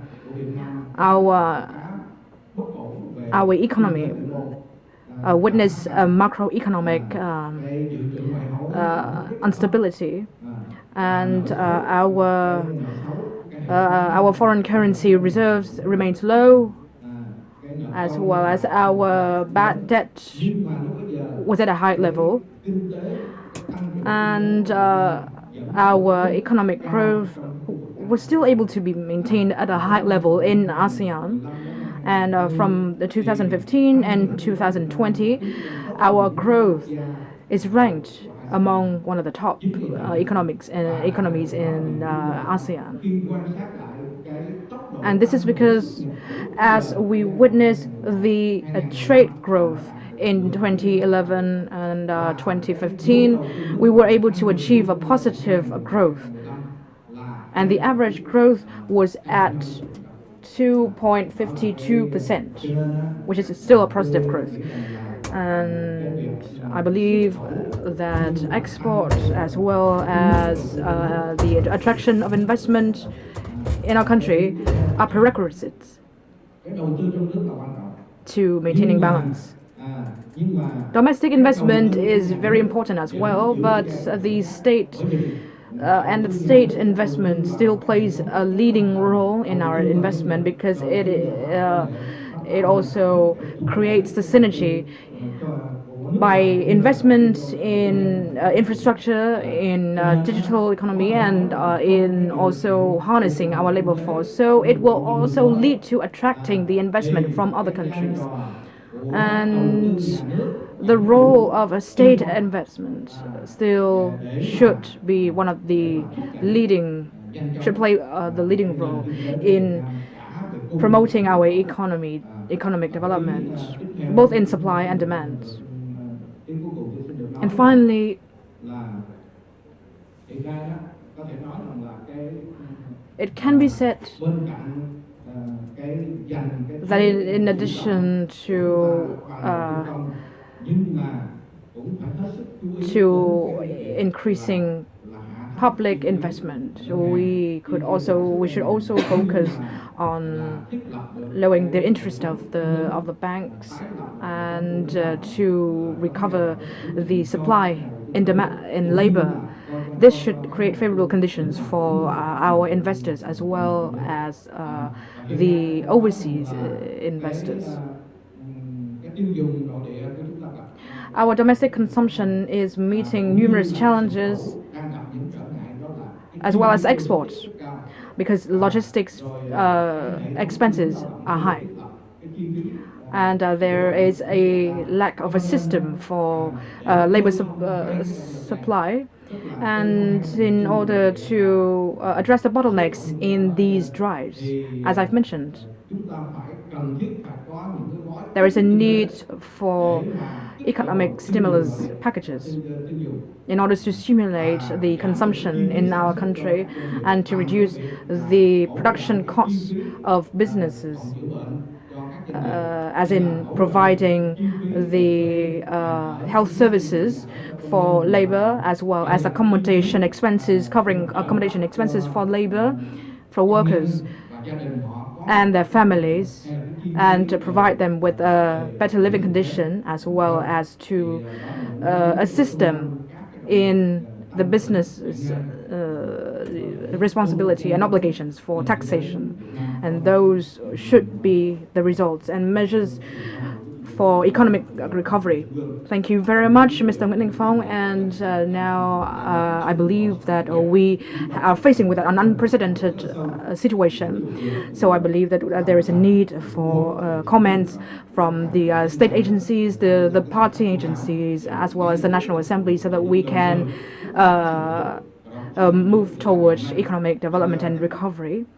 And next, I'd like to ask the question to Mr. Bùi Việt Quang. In order to prepare for this forum, we'll also ask many organizations as well as institutions in Vietnam, and Besides fiscal and monetary policies, in order to put forward short-term solutions. So I think that many people, including Mr. Nguyễn Thành Phong, has already mentioned the need to develop digital economy and digital transformation as a long-term solution. So, according to you, how should Vietnam approach digital transformation and develop digital economy as a long-term solution? And at the same time, we need to provide immediate support to economic recovery. Ladies and gentlemen, economic recovery is our topic today, as well as sustainable development. So, from the morning, many presenters have discussed various aspects about recovery and sustainable development. So, the research group of the VASS has made various assessments. That is, and including the approach we need to have measures for digital transformation and digital economy. So digital transformation is not a new topic for the past 20 years. So we have talked about digital economy. So from the very basic internet transactions to other higher levels, advanced levels. So we have had digital platforms. So, and we talked about Internet of Things, big data, cloud computing, and development of artificial intelligence. So these are very important signs of growth of digital economy and society. So it is a time,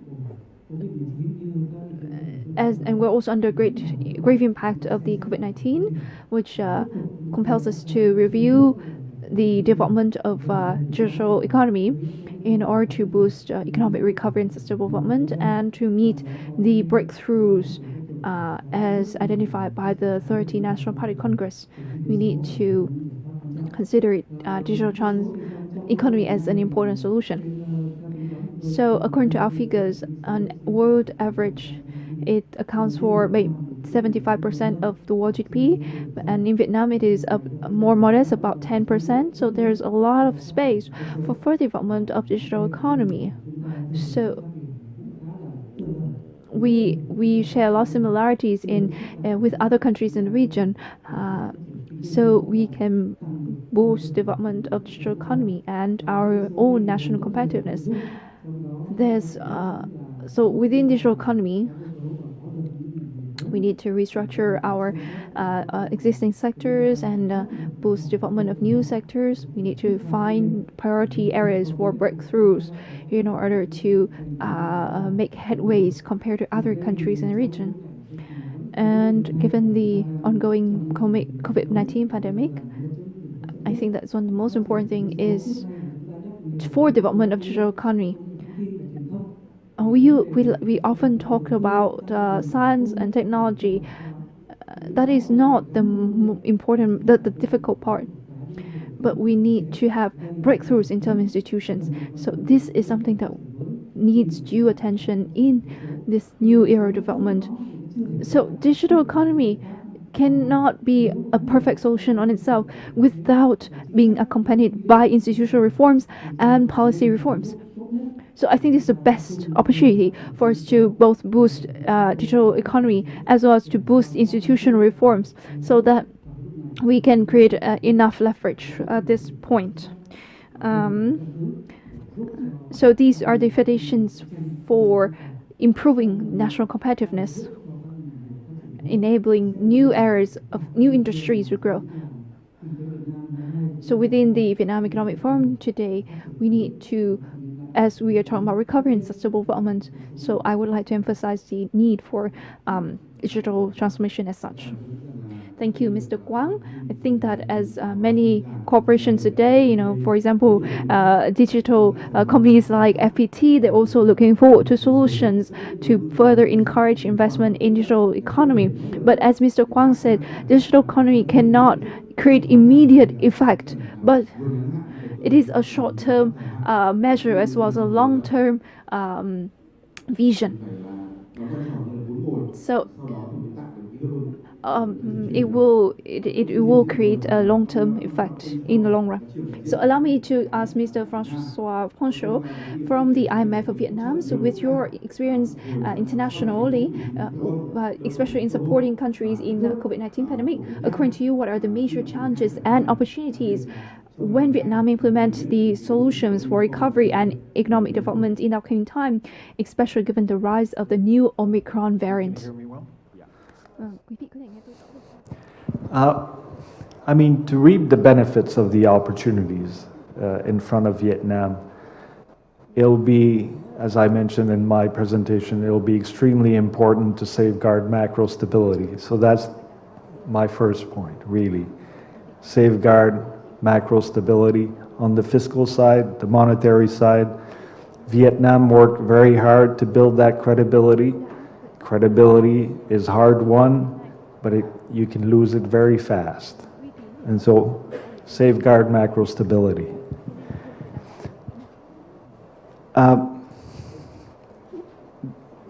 You know, from the experience of COVID, there's certainly a lesson for Vietnam, and it is strengthening the healthcare system, but also social security. And this is coming up with programs to bring in some of the informal workers in programs that can be scaled up or revived when there's a downturn, so that the fiscal stimulus is more timely and it's easier to do. There will be other crises in the future, and you need to set up the institutions to deal with these crises.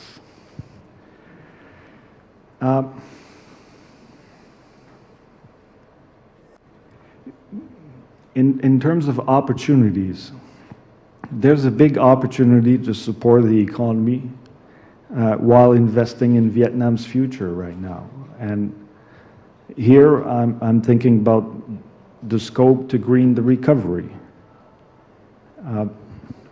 but also invest in the transformation of the economy through improving skills, connectivity, digitalization, and e-government, yes, to make the government, the apparatus, work better, more efficiently. Vietnam, so there's been a lot of changes in global value change because of COVID, and it does create opportunities and challenges, but this could benefit Vietnam. Right now, Vietnam's participation in GVCs exceeds typically that of the regional peers. But it's mostly on what we call the backward linkages instead of forward linkages. And backward linkages is basically you import stuff, you assemble, and then you ship to the final consumer. There's very little in terms of the forward looking, right? So that Vietnam exporting to other places that will put the parts together for final consumption. Vietnam does a little bit in terms of agriculture products, but that's about it. And to reap the benefits for these opportunities, there's a need to upgrade value added in Vietnam, develop linkages to domestic suppliers, unlocking SME financial constraints, strengthening institutions and the business environment. And finally, let me make a point about productivity in Vietnam. It was raised a few times in the presentations this morning. If you look at productivity across the three big sectors, at the FDI sector, SOEs, and private domestic firms, what you see is that FDI firms are very productive, then SOEs are less productive, and at the bottom you have domestic private firms. And that's what's explaining Vietnam's why Vietnam lags in terms of productivity compared to other countries in the region. And so there are, again, one of the opportunity really is to recognize that. And you have Vietnam as a platform for structural reforms. Now is the time to implement it more urgently than before. Thank you. Xin được cảm ơn ông Penso. Như vậy là ông cũng rất là gọi là lạc quan đúng không ạ? Nhìn thấy cơ hội ở trong thách thức. Vâng, xin cùng tiếp tục một câu hỏi với cả ông Andrew Jeffrey là giám đốc ngân hàng phát triển ADB tại Việt Nam. Vâng, theo ông đâu sẽ là những cơ hội và những cái thách thức chính của Việt Nam trong quá trình and opportunities for Vietnam in implementing these stimulus packages for COVID-19? Thank you very much. Thank you. So much good policy advice and ideas have been offered so far this morning and today. It's I'll try to focus on a few new items. I guess I'll start by saying, you know, this socioeconomic crisis was grounded and is the result of the COVID-19 pandemic, not from a banking crisis or a financial crisis or the like. So that's why the primacy of the health solutions remain a key to the recovery. A lot has been said, and we've all witnessed, and we've all received vaccinations very quickly in Vietnam. But you know, now there's this new Omicron variant, not in Vietnam, but you know, around some other countries, which may require vaccines to be adjusted. There's also the possible need for boosters next year, and the thought of that. And maybe the boosters need adjustment based on if the viruses are mutating and the like. So the very hard and good work that's been done needs to continue with vaccines, with boosters. And that leads to another very important opportunity. I know I'm aware of some public and some private activity in the form of vaccine manufacturing in Vietnam. And one large company looking to partner and introduce or bring into Vietnam mRNA technologies. So attracting investment and new technology into vaccine manufacturing, whether it's a public endeavor or a private endeavor, would be very beneficial and very strategic for Vietnam. Because as we're seeing with maybe the needs of boosters and the like in the future, vaccine supply will always be an important matter, and more stability of supply, if there's domestic manufacturing, will be present. And such new technologies like the mRNA technology, that's not just good for COVID, that's good for many other communicable diseases. So it would be just a boost to health resiliency in general in Vietnam. A lot's also been said about you know, the room for fiscal expansion, you know, Vietnam's prudent management of public debt and the budget and fiscal matters have put them in the enviable position of having room to borrow more or spend more.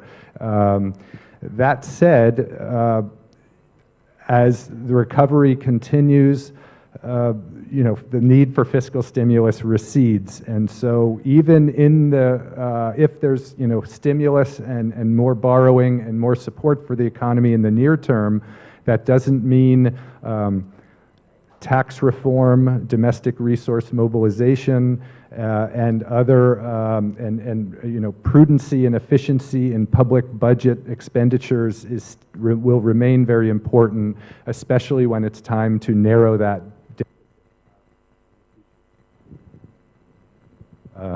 Okay. Also, because we're a bank that is involved a lot in infrastructure, I'll talk very quickly on infrastructure. You know, the needs in a country like Vietnam are so large there's been a lot of talk, and we at the Asian Development Bank fully agree that more private investment in infrastructure is very important. The numbers and the needs are just too large for public expenditures alone. But that said, to try to attract more private investment, which has so far been so prevalent in the real estate sector, manufacturing, into infrastructure, requires it's only conducive to certain types of infrastructure that has a relatively predictable revenue stream. For example, expressways and the like. But it's not suitable for all infrastructure. So therefore, public investment in infrastructure still and will always be a very important backbone. There's a lot of infrastructure that produces economic benefits for the municipality, for the province, for the region, for the whole country, but maybe not immediate financial benefits that can be, repaid to an investor. So as important as the private investment in infrastructure, and at ADB we've worked very hard supporting the law and private partnerships and other private sector enabling environment activities. Efficient public expenditures and investment in infrastructure will and always will remain very important. And lastly, I'll just touch on the importance of regional cooperation. For, again, going back to the vaccines and how they may need to be alter over time, and the supply of vaccines, on connectivity and tourism, and that will require a lot of cooperation among countries. Vietnam was the host of the ASEAN last year and is a very prominent member of ASEAN, and that bodes well for coordination. A lot of coordination within ASEAN will be important to revive tourism, which is important for a lot of jobs in Vietnam. And lastly, digital transformation has been a very important topic. Again, going back to the conducive infrastructure for digital transformation. A lot of telecom investments and connectivity is private, so attracting that incentivizing further investment in those areas is very important. But also complementary public investments in digital literacy, technical and vocational education and training for people, for small businesses, for municipal, town, city level government, provincial government, central government. All of that would just pay huge dividends over time in Vietnam's overall competitiveness. With that, I'll stop and hand it back over. Thank you. Xin cảm ơn Andrew Jeffrey. Vâng, thưa quý vị đại biểu, Very như much, vậy là Mr. Andrew Jeffries, ladies and gentlemen, and many experts have agreed that the role of public investment as well as government investment is very important, and we have listened to ADB's opinion on infrastructure, and I believe and I thank the representative from IMF and ADB. And a similar question, and the director of the World Bank, country director in World Bank in Vietnam, she is unable to attend our forum today. However, she would like to provide us with some recommendations on the economic growth, and now we'd listen to her video presenting these. Chúng tôi có 4 khuyến nghị dành cho Việt Nam. Đầu tiên là các bạn cần tiếp tục đầu tư cho nền kinh tế. Việt Nam đang làm rất tốt công tác tiêm vaccine cho người dân. Với tốc độ bao phủ vaccine First, you need to invest in vaccine production. So I think and also you need to step up. And at the same time, we need to allocate vaccines in the future.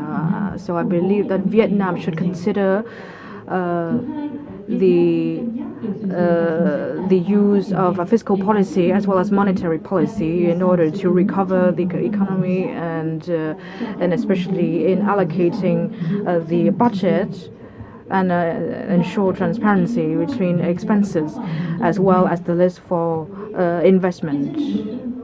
Currently on the list of investment projects, there have not, in some projects, there have not been clear planning. And I believe that the careful preparation for investment is key to economic recovery. And thirdly, one of the contributing factor to Vietnam's economic recovery, Vietnam should consider the efficiency of not only businesses' operation, but also the activities of governments. And one of the key measures to ensure this, that is to take into account the different mechanisms, including digital mechanisms.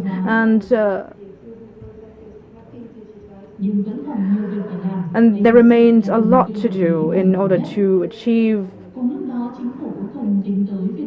the efficiency, and the government should equip the businesses with new technologies, especially digital technologies, in adaptation to the new context, because the private sector would be the main driving force for the economic growth and recovery. Finally, Vietnam should consider financial support for businesses and the assistance in terms of taxation and other financial measures, so we can step up on assistance. And we believe that there is much room, financial room, for this measure. However, there needs to be resolute activities and measures. Thank you very much. That was the country director of World Bank in Vietnam, and she has provided us with the recommendations that is very substantive. And we also have the representatives of the government and the agencies. So I hope that we will be able to listen to the comments from them. And we also have the representative of the OECD participating with us. And we would now listen to Mr. Patrick Ladin, the country director of OECD. Hello, I'm Patrick Lemay from the OECD, an organization based in Paris. We have been working with Vietnam for many years in various sectors, that is FDI, market liberalization, government reforms, energy transition. It is my honor to share a few thoughts about what Vietnam can do in order to achieve a strong recovery in the post-pandemic period. Overall, Vietnam has basically contained COVID-19 more effectively than other countries. In 2020, with the outbreak of COVID-19, the government of Vietnam has put in place many health care measures, including tracing, quarantine, and testing. Thanks to these efforts, Vietnam has more or less contained COVID-19 in 2020 with very low number of infect cases and fatalities, and has achieved a positive GDP growth of 2.9%. That is one of the highest in the world in 2020. However, maintaining the zero COVID-19 cannot continue. So this would require closing borders and many quarantine as well as lockdown measures that would affect the economic growth. So Vietnam has made the right call in abandoning the zero COVID policy. And with the new approach of coexistence with the COVID-19, many activities have been resumed, including economic and government and commercial activities.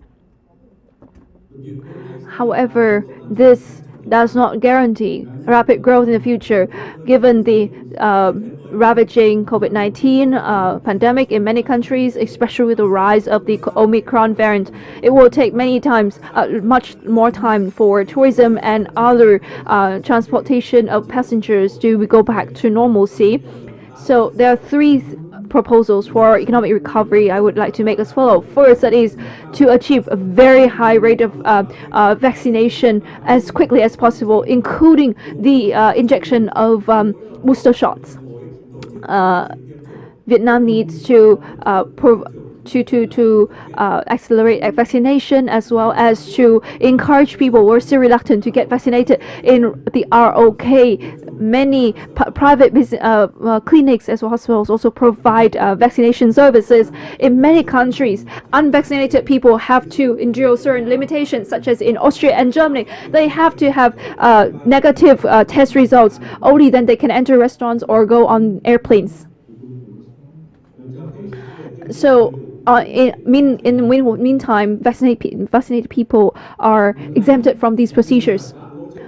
Second, macroeconomic solutions must be rapidly implemented. So compared to other countries, especially advanced countries, emerging economies still have only put forward very limited stimulus packages, and this may cause short-term losses. If without support, many companies may go bankrupt and many development plans will not be implemented. Workers will lose their jobs. And emerging economies have put forward large stimulus packages, have done very well. For example, Malaysia has raised the public debt ceiling from 55 to 65%, and they have put forward stimulus packages that are huge, at about 30% of their GDP.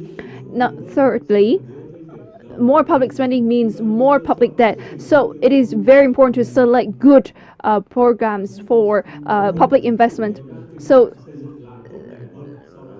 the spending is aimed at build back better. So that means that they want to spend for the future. That means more public spending in digital infrastructure, digital skillings, training, so that SMEs can access digital technology, cloud computing, and AI. Public spending must also take into account the climate change by cutting down the emissions. For example, use more wind, solar energy, biomass energy instead of coal-powered energy. Investing into education and skill training is also a good choice.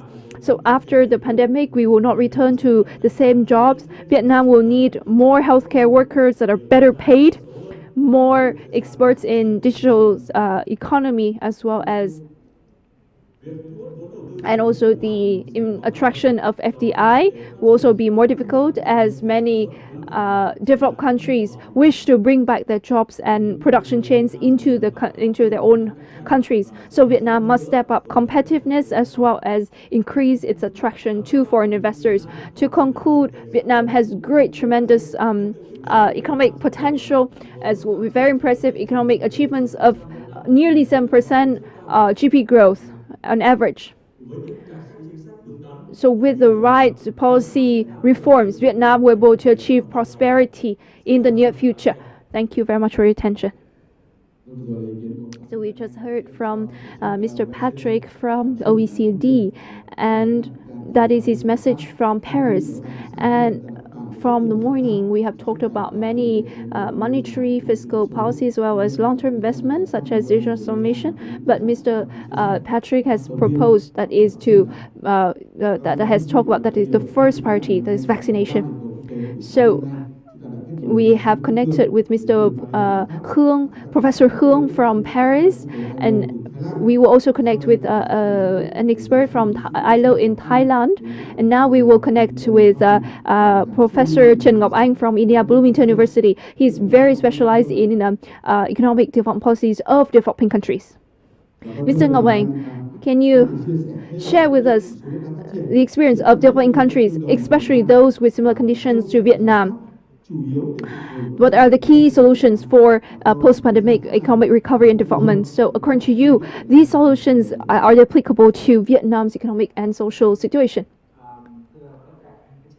Ladies and gentlemen, From morning onward, I have heard a lot about from the various presentations. I've learned a lot as well, and well, it's really close to the end, and my turn comes after many excellent and distinguished presenters, so it is quite a challenge. So allow me to focus on the three major partners of economic partners of Vietnam. So I think we need to understand their economic situations. And then I will move on to the three economic trends that we should pay attention to. First, with regards to the US, we'll just focus on the monetary and fiscal side. With regard to fiscal side, about 2 weeks ago, they have approved the infrastructure stimulus package about more than about 1 trillion US dollars, and social spending is about 1.7 trillion US dollars. So it has passed the Congress, and now we're looking forward to they're looking forward for the approval of the Senate.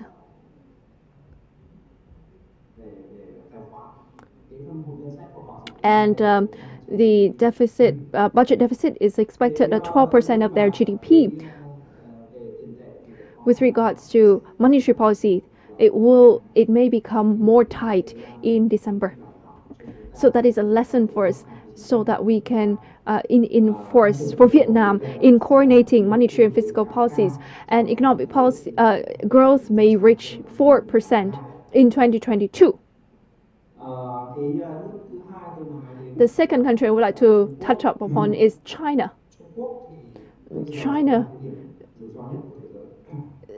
is probably the world's greatest risk. They are now undergoing a real estate bubble. I'm sure you have heard about Evergrande. So with Evergrande comes a big burden of debt. So that is a source of uncertainty for China. So lately, President Xi Jinping put in place a policy for certain companies with regards to debt management. So that he has put certain measures on those game companies as well as online tutoring companies. In terms, so investors have gained a lot from the stock market, have lost 1.5 trillion dollars from investment in these companies. So he also asked these companies, demanded them to contribute to the common prosperity of the society. He doesn't want these companies to invest too much into unnecessary things, and they must focus on deep tech that would give China an edge in terms in the geopolitical domain.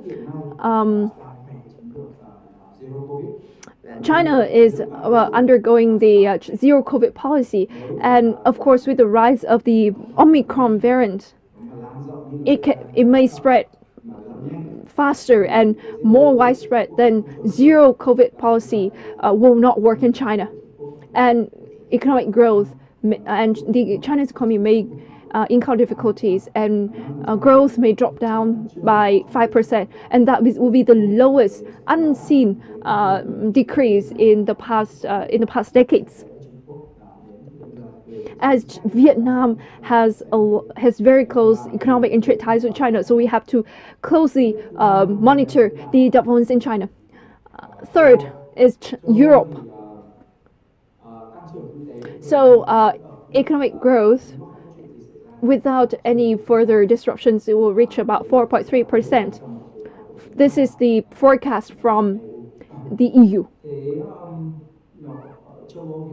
Europe, after Madame Merkel, Chancellor Merkel has left her post, and the new leader is President Macron of France. And he is very skeptic about the US, considers US as an unreliable partner. However, intelligence says that Russia has already deployed 175,000 soldiers to the borders of Ukraine. If without dependence on the US, then the security of East Europe is at great risk. So this is a dilemma for Europe. With regards to economics, they have put forward the term, the concept of strategic self-reliance. It also applies to both politically as well as economically. They would be more self-reliant in certain industries, such as microchips. They want to produce microchips themselves without relying on the US. So before the EU companies that have invested in China, they have lost out a lot because they have got their copyright stolen as well, intellectual property stolen. So they want to withdraw from China as well to reduce imports from countries. But what may affect Vietnam is that they may put tax. They may tax countries high emitters. So this is something that they would do to reduce imports, reliance on imports. So these are the key points of to note about the Europe. Next, I will move on to the three strategic concerns in 2022. First is inflation. I'm sure you have talked about this at great length. So in the US, because of the high inflation, it gives rise to certain expectations. Expectations also drive this income increase production costs, then high production costs also push inflation to rise. So this is a vicious circle. It may lead to a certain stagnancy, stagflation. It may cause stagflation.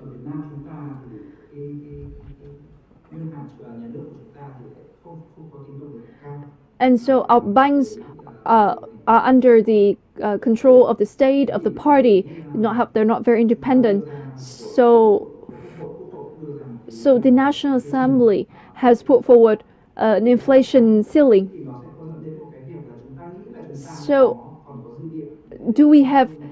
So we may think we may have some space with regards to inflation, but think about this for a moment. So if international prices affect inflation in Vietnam, by 2025, we may reach the ceiling of inflation. So we cannot do anything else. So we have to tighten monetary policies. So that would put a brake in our economy. So we do have some space, but we must be very careful as to not reach the ceiling of inflation. But of course, we also need to adjust the inflation ceiling, if that is also something we should consider. So that is a first strategic concern. The second is digital economy. So allow me to go further into digital finance. So in the years to come, there will be a race, a tri-dimensional race among the traditional finance institutions such as banks and stock market. Second is the central banks have noted the rise of cryptocurrencies.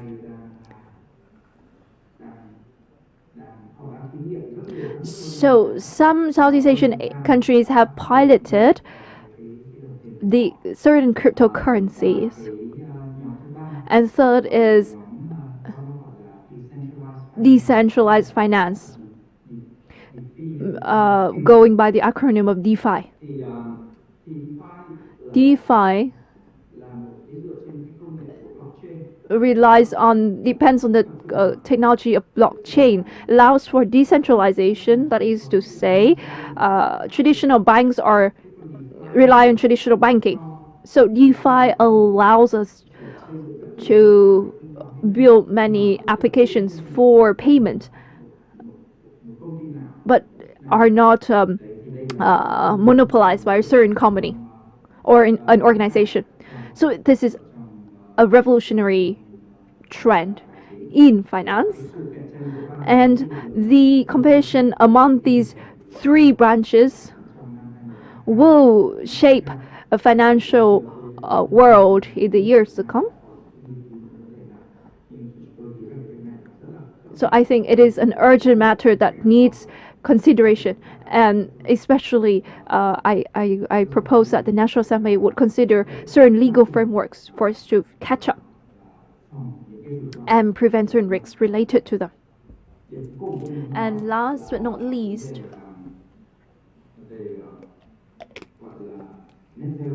that is net zero. So after COP26, 70 countries, so about two-thirds responsible for two-thirds of the CO2 emissions have committed to net zero. So many corporations have also put forward carbon neutrality commitments because there is no other way but to make commitments. But we are now at a time of very high energy cost compared to 2020. That is, we see a rise in energy cost by 95%. So we may also need to be aware of greenflation. So inflation caused by green policies. 70% of the batteries in renewable energy require cobalt.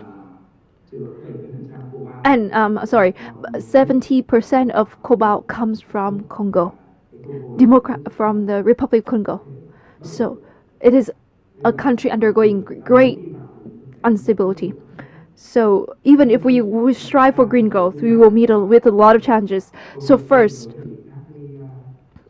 we see that there are many strong startups in technology, but in Vietnam, we must also consider how we can turn disadvantages, threats into opportunities, because we're in a country much very severely affected by climate change. So we may consider ourselves a sandbox for the testing of new technologies. The increase in taxation, as well as in order to gather the resources for building for new energy, as well as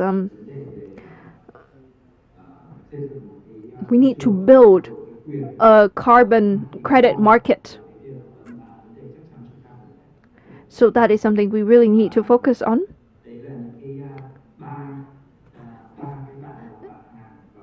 So those are the three economic partners of Vietnam, as well, three strategic concerns that we should look into. Thank you very much for your attention. Thank you, thank you, Professor Trần Ngọc Anh.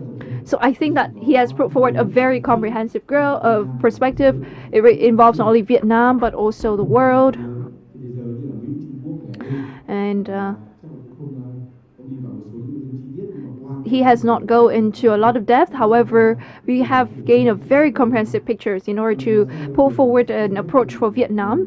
And now allow me to invite a member from the audience, Mr. Hoàng Văn Cường, Vice Rector of National Economics University. Ladies and gentlemen, panelists, and we've been able to listen to all the very interesting presentations, and a lot of them agree on the support for the resources needed for our economic growth and recovery, and there remains a number of concerns. And of course, we are increasing in terms of resources. However, what about the capacity of the economy? And I'd like to name two things. First, how can we evaluate on the economy's absorbing capacity? That is first, we should take a look at the transfer of investment of capital, the disbursement rate, and the growth rate of our credits. And these two criteria remains at a low rate. And our disbursement rate remains at 7%, which is rather low. And of course, we cannot reach our goal given this rate, given this pace.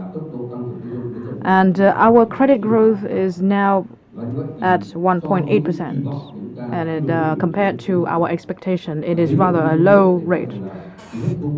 So we can see that the capacity for the absorption of economy towards the resources remain low. The second one that is more dangerous, that is the transfer of capital.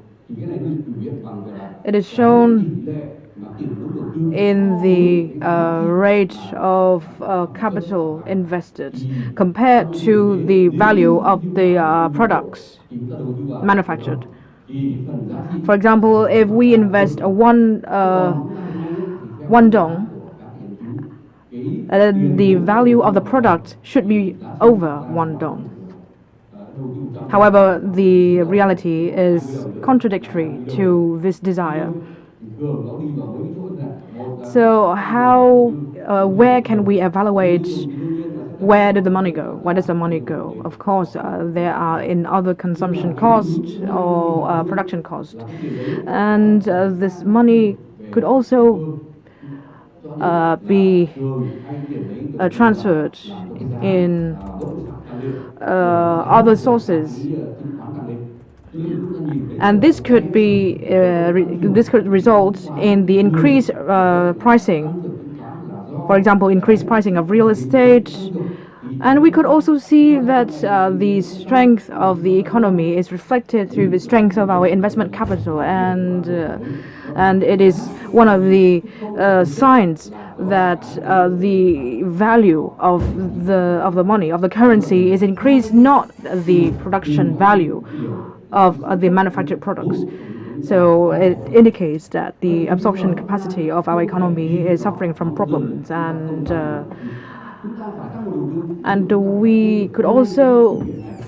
we have to also address these criteria of the absorption capacity of our economy. So we have to make our public capital disbursed in a fast pace. And second, regarding the credit, we have to ensure the credit growth for our businesses, as well as we have to control that the sectors, the key sectors that we invest in, and how can we increase the value of credit. And we can witness that business only look forward to the decrease in interest. And even for the market interest now, the businesses cannot have access to such interest. We have to maintain the quality of our credit. However, I also believe that we need to change the methods of approach for capital of businesses. We should shift toward the banks working together with the businesses in order to disburse the loans for the businesses for their production. If we can support the businesses with these assistance, we can also ensure that our capital flow is maintained with transparency. And we are shifting toward cashless investment and payment, and if we are shifting toward this trend, the capital flow would be more easily managed by the banks, and there should be transparency in the capital flow, and there should not be and these will not be taken advantage. And for further, in this context, we have to take special measures, which is very necessary for this very specific context. We have to allow the disbursement of public investment capital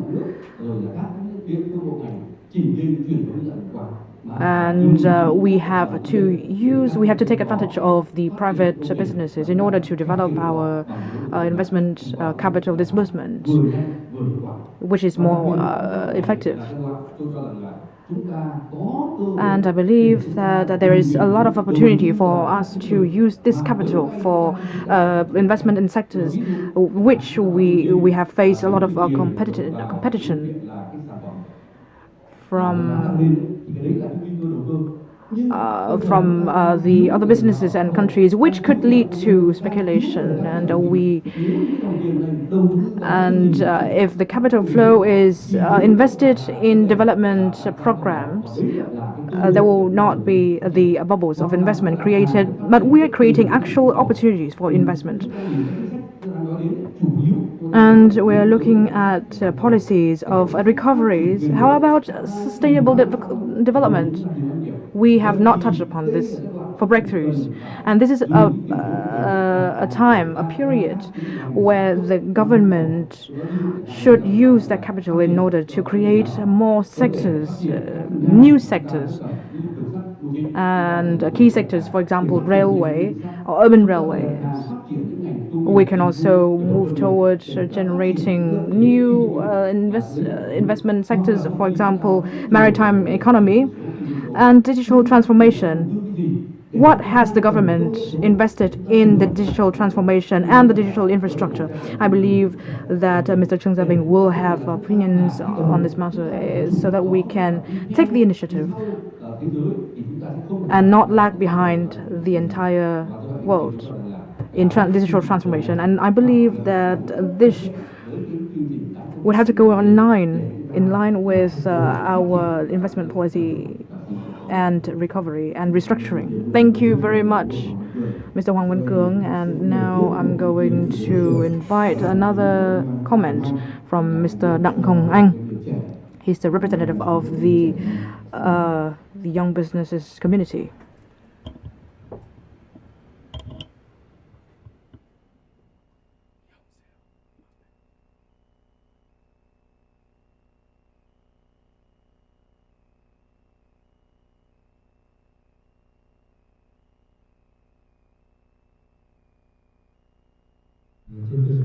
Distinguished delegates, ladies and gentlemen, upon receiving the inputs of former speakers, I also wish to put in my own opinion. With a goal to foster economic recovery and address the challenges facing businesses and upon the people's livelihood, we are reporting to the National Assembly in the spirit of the fourth plenum of the 13-party Central Committee on flexible fiscal and monetary support policies to support socio-economic recovery. However, we still remember vividly the stimulus packages implemented in the 2008-2009 period. In 2009 alone, in 112 trillion Vietnam dong, we haven't been able to better to effectively harness these packages, allowing our country to enjoy positive growth at a 5.7%. While these packages allowed our economy to emerge from the crisis unscathed, but there were certain impacts.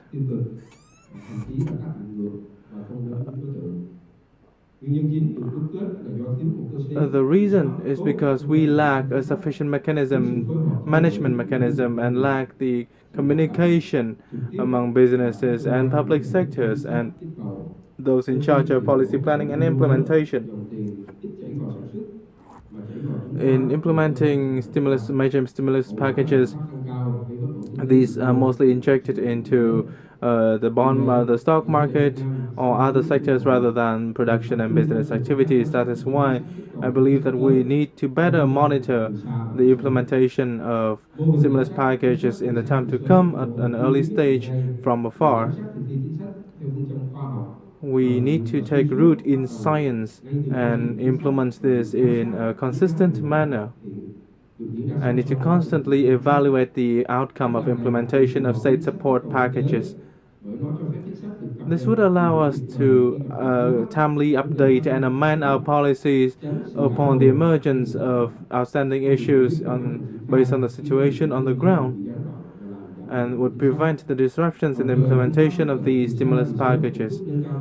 By tackling this from at an early stage and from afar, we would also be able to engage in public-private partnership and call on the participation of beneficiaries such as enterprises, farm associations, women associations, the youth associations, so forth. That would allow, in turn, this would allow us to better link our policies to the life of our people. This has been implemented by many countries in the world, such as the UK, France, New Zealand, Scotland, and so forth. Such oversight mechanisms have also been implemented in a number of Vietnamese localities, such as Ho Chi Minh City, and the youth of Vietnam wish to work with international organizations, expert scientists, and scholars to bolster this oversight model at an early stage and from afar to ensure to ensure effectiveness in implementing stimulus packages to overcome the COVID-19 pandemic. These are some of the inputs we wish to put forth, and I do have one question for Mr. Vũ Hồng Thanh. Today there are many proposals from experts, and according to you, which one of those would be the best support for our recovery going forward? Thank you, Mr. Đặng Hồng Anh. Before Mr. Vũ Hồng Thanh provide his answers and an overview of the previous inputs, now I wish to introduce you all to listen to a very high quality opinion recorded by Dr. Philip Rossler, former Vice Chancellor of Germany. He is now present in Switzerland.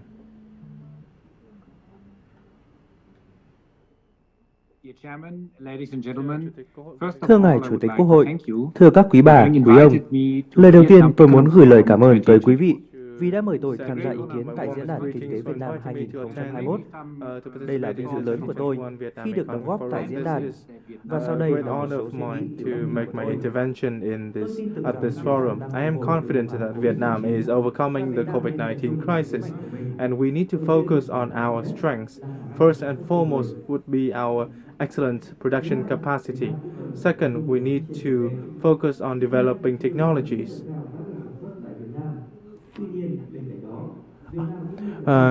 We should also focus on bolstering our technological capability because there are many many technologies originated from the Republic of Korea are being manufactured in Vietnam, and we have an excellent workforce that has great digital competency and technological competency, and this is some of the primary ways forward for our economy. First, we need to pursue sustainable development, and second, technology, in particular digital transformation. With regard to sustainable development, we can make great contributions to this field because we have a strong industrial base, and we are heading towards an era of faster measures via harnessing technologies and application of cutting-edge scientific advancements. This is great for Vietnamese products, for the Vietnamese economy, and for the global economy, especially as we focus on producing goods in a sustainable manner. Second, in terms of technology, many startups in Vietnam has many startups and a very innovative youth base. We need to focus on technologies and figure out how to incorporate technological advancements in basic industries such as transport, infrastructure, and of course, production, processing, and agriculture. I am pretty convinced that the National Assembly of Vietnam has made great contributions to national development in the field in the economic sphere. I myself know a lot of Vietnamese National Assembly deputies, and they have always been willing to listen to the inputs of the people, monitoring the fluctuations in the economy to come up with appropriate solutions. For instance, to better attract FDIs for SMEs in Vietnam, National Assembly deputies can also prevent bureaucracy and thereby promoting development of the people in Vietnam and of the economy at large. We can also cut down on the time required to establish new startups, create a legal foundation for social and work and labor-related activities, and that would benefit the Vietnamese country and its society. Once again, I do know a lot of National Assembly deputies, and they have made valiant contributions to the country. And in particular, my recommendation is that Vietnam need to uphold optimism, for it has enjoyed excellent growth in the pre-pandemic era, and this is something that gives us great confidence. Second, Vietnam also has an excellent legal system, and as we have discussed, National Assembly deputies of Vietnam always stand ready to listen to their constituents. And third, the Vietnamese people is known for their industrious nature, creative mind, and startup spirit. With these qualities, Vietnam can achieve greatness. And why I am a German and I'm living in Switzerland, but overall I think that the Vietnamese people are not that far apart from the Swiss people. Our mindsets are similar, and that is why many people say that the Swiss people is in Europe and the Vietnamese people is similar to the Swiss people in ASEAN. These are factors that can give us great confidence that we can overcome the COVID-19 pandemic with the strength and potential from the Vietnamese people. I have had the honor to meet with Excellency President of the National Assembly Vương Đình Huệ and the delegation of the National Assembly of Vietnam in Vienna, and I truly believe that Vietnam has reached the international stage to uphold and promote the image, quality, and the image and the quality of the Vietnamese people, and I believe that this is the correct way forward to ensure that the world would learn of what the Vietnamese people are capable of.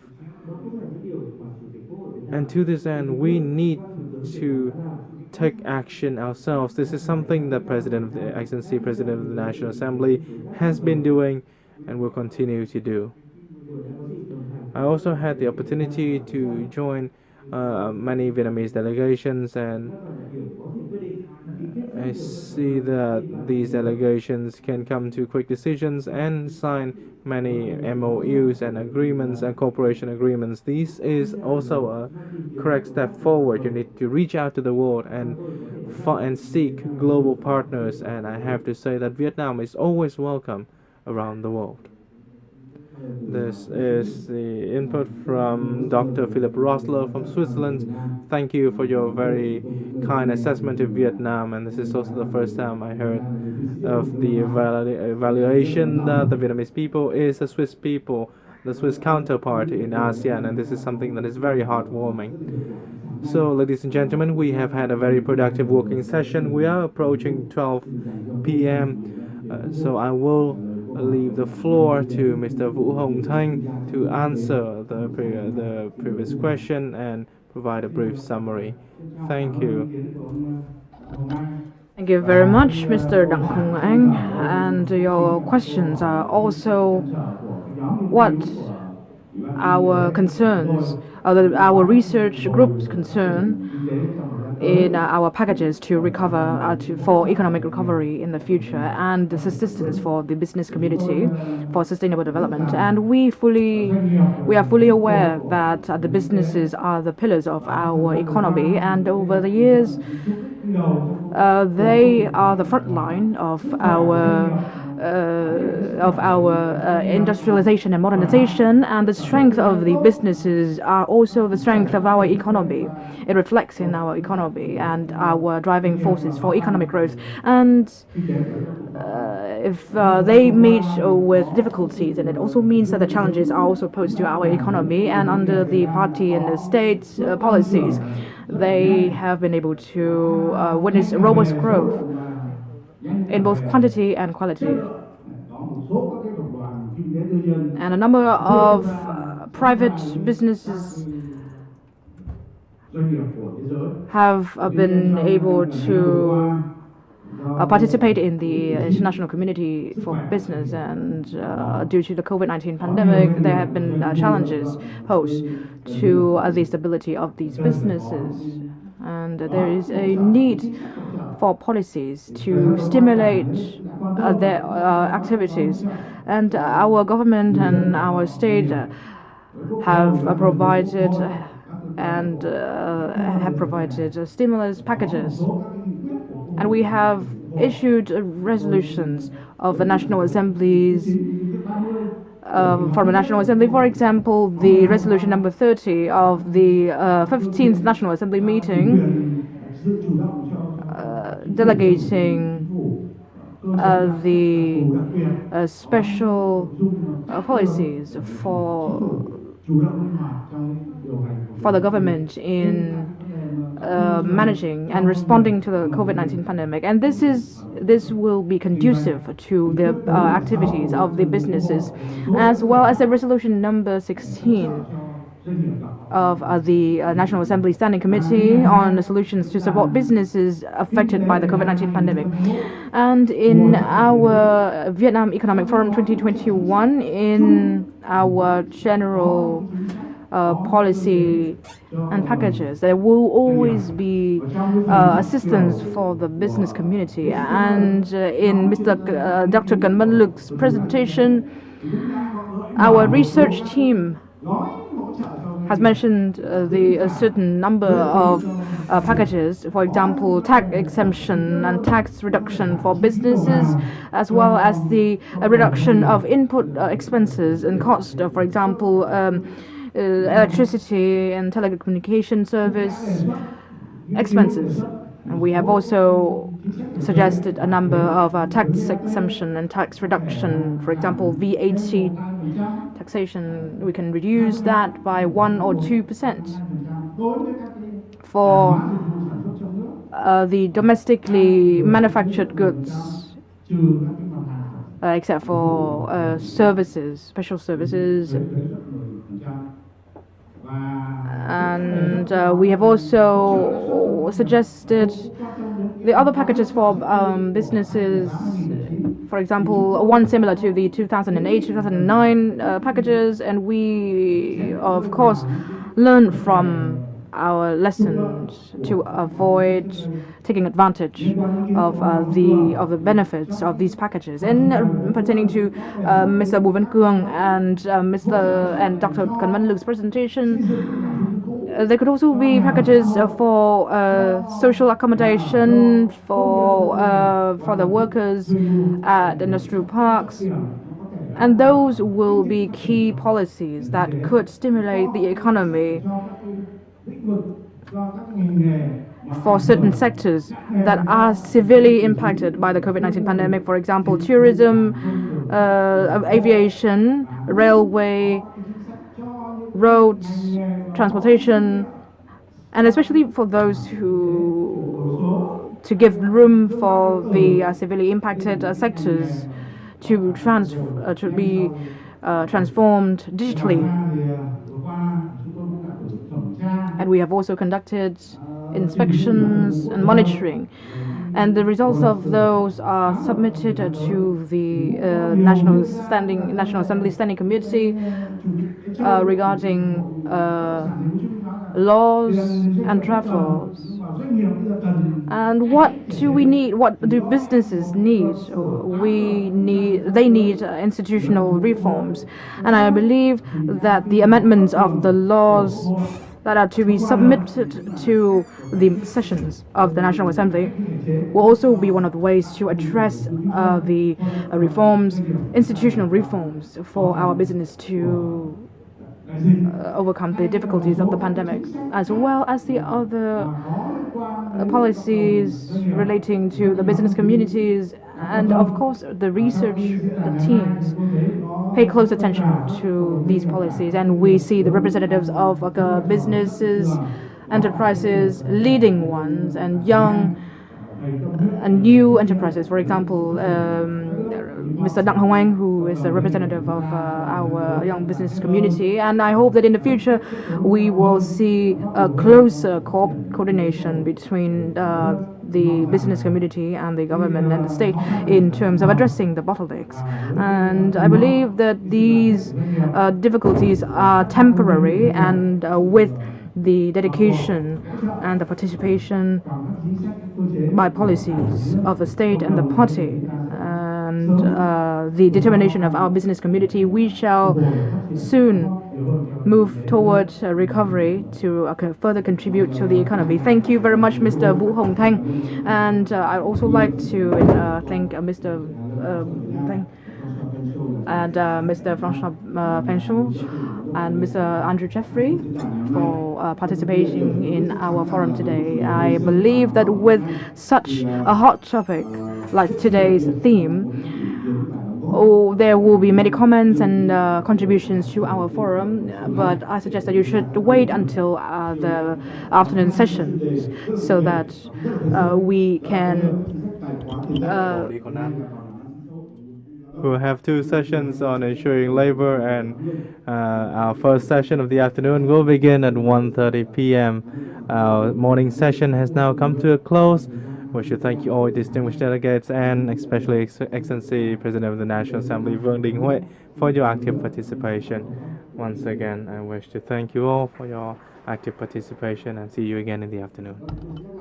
Once again, I wish to reiterate that the afternoon session will begin at 1:30 p.m. in this very room. Thank you very much. Yeah, you were saying?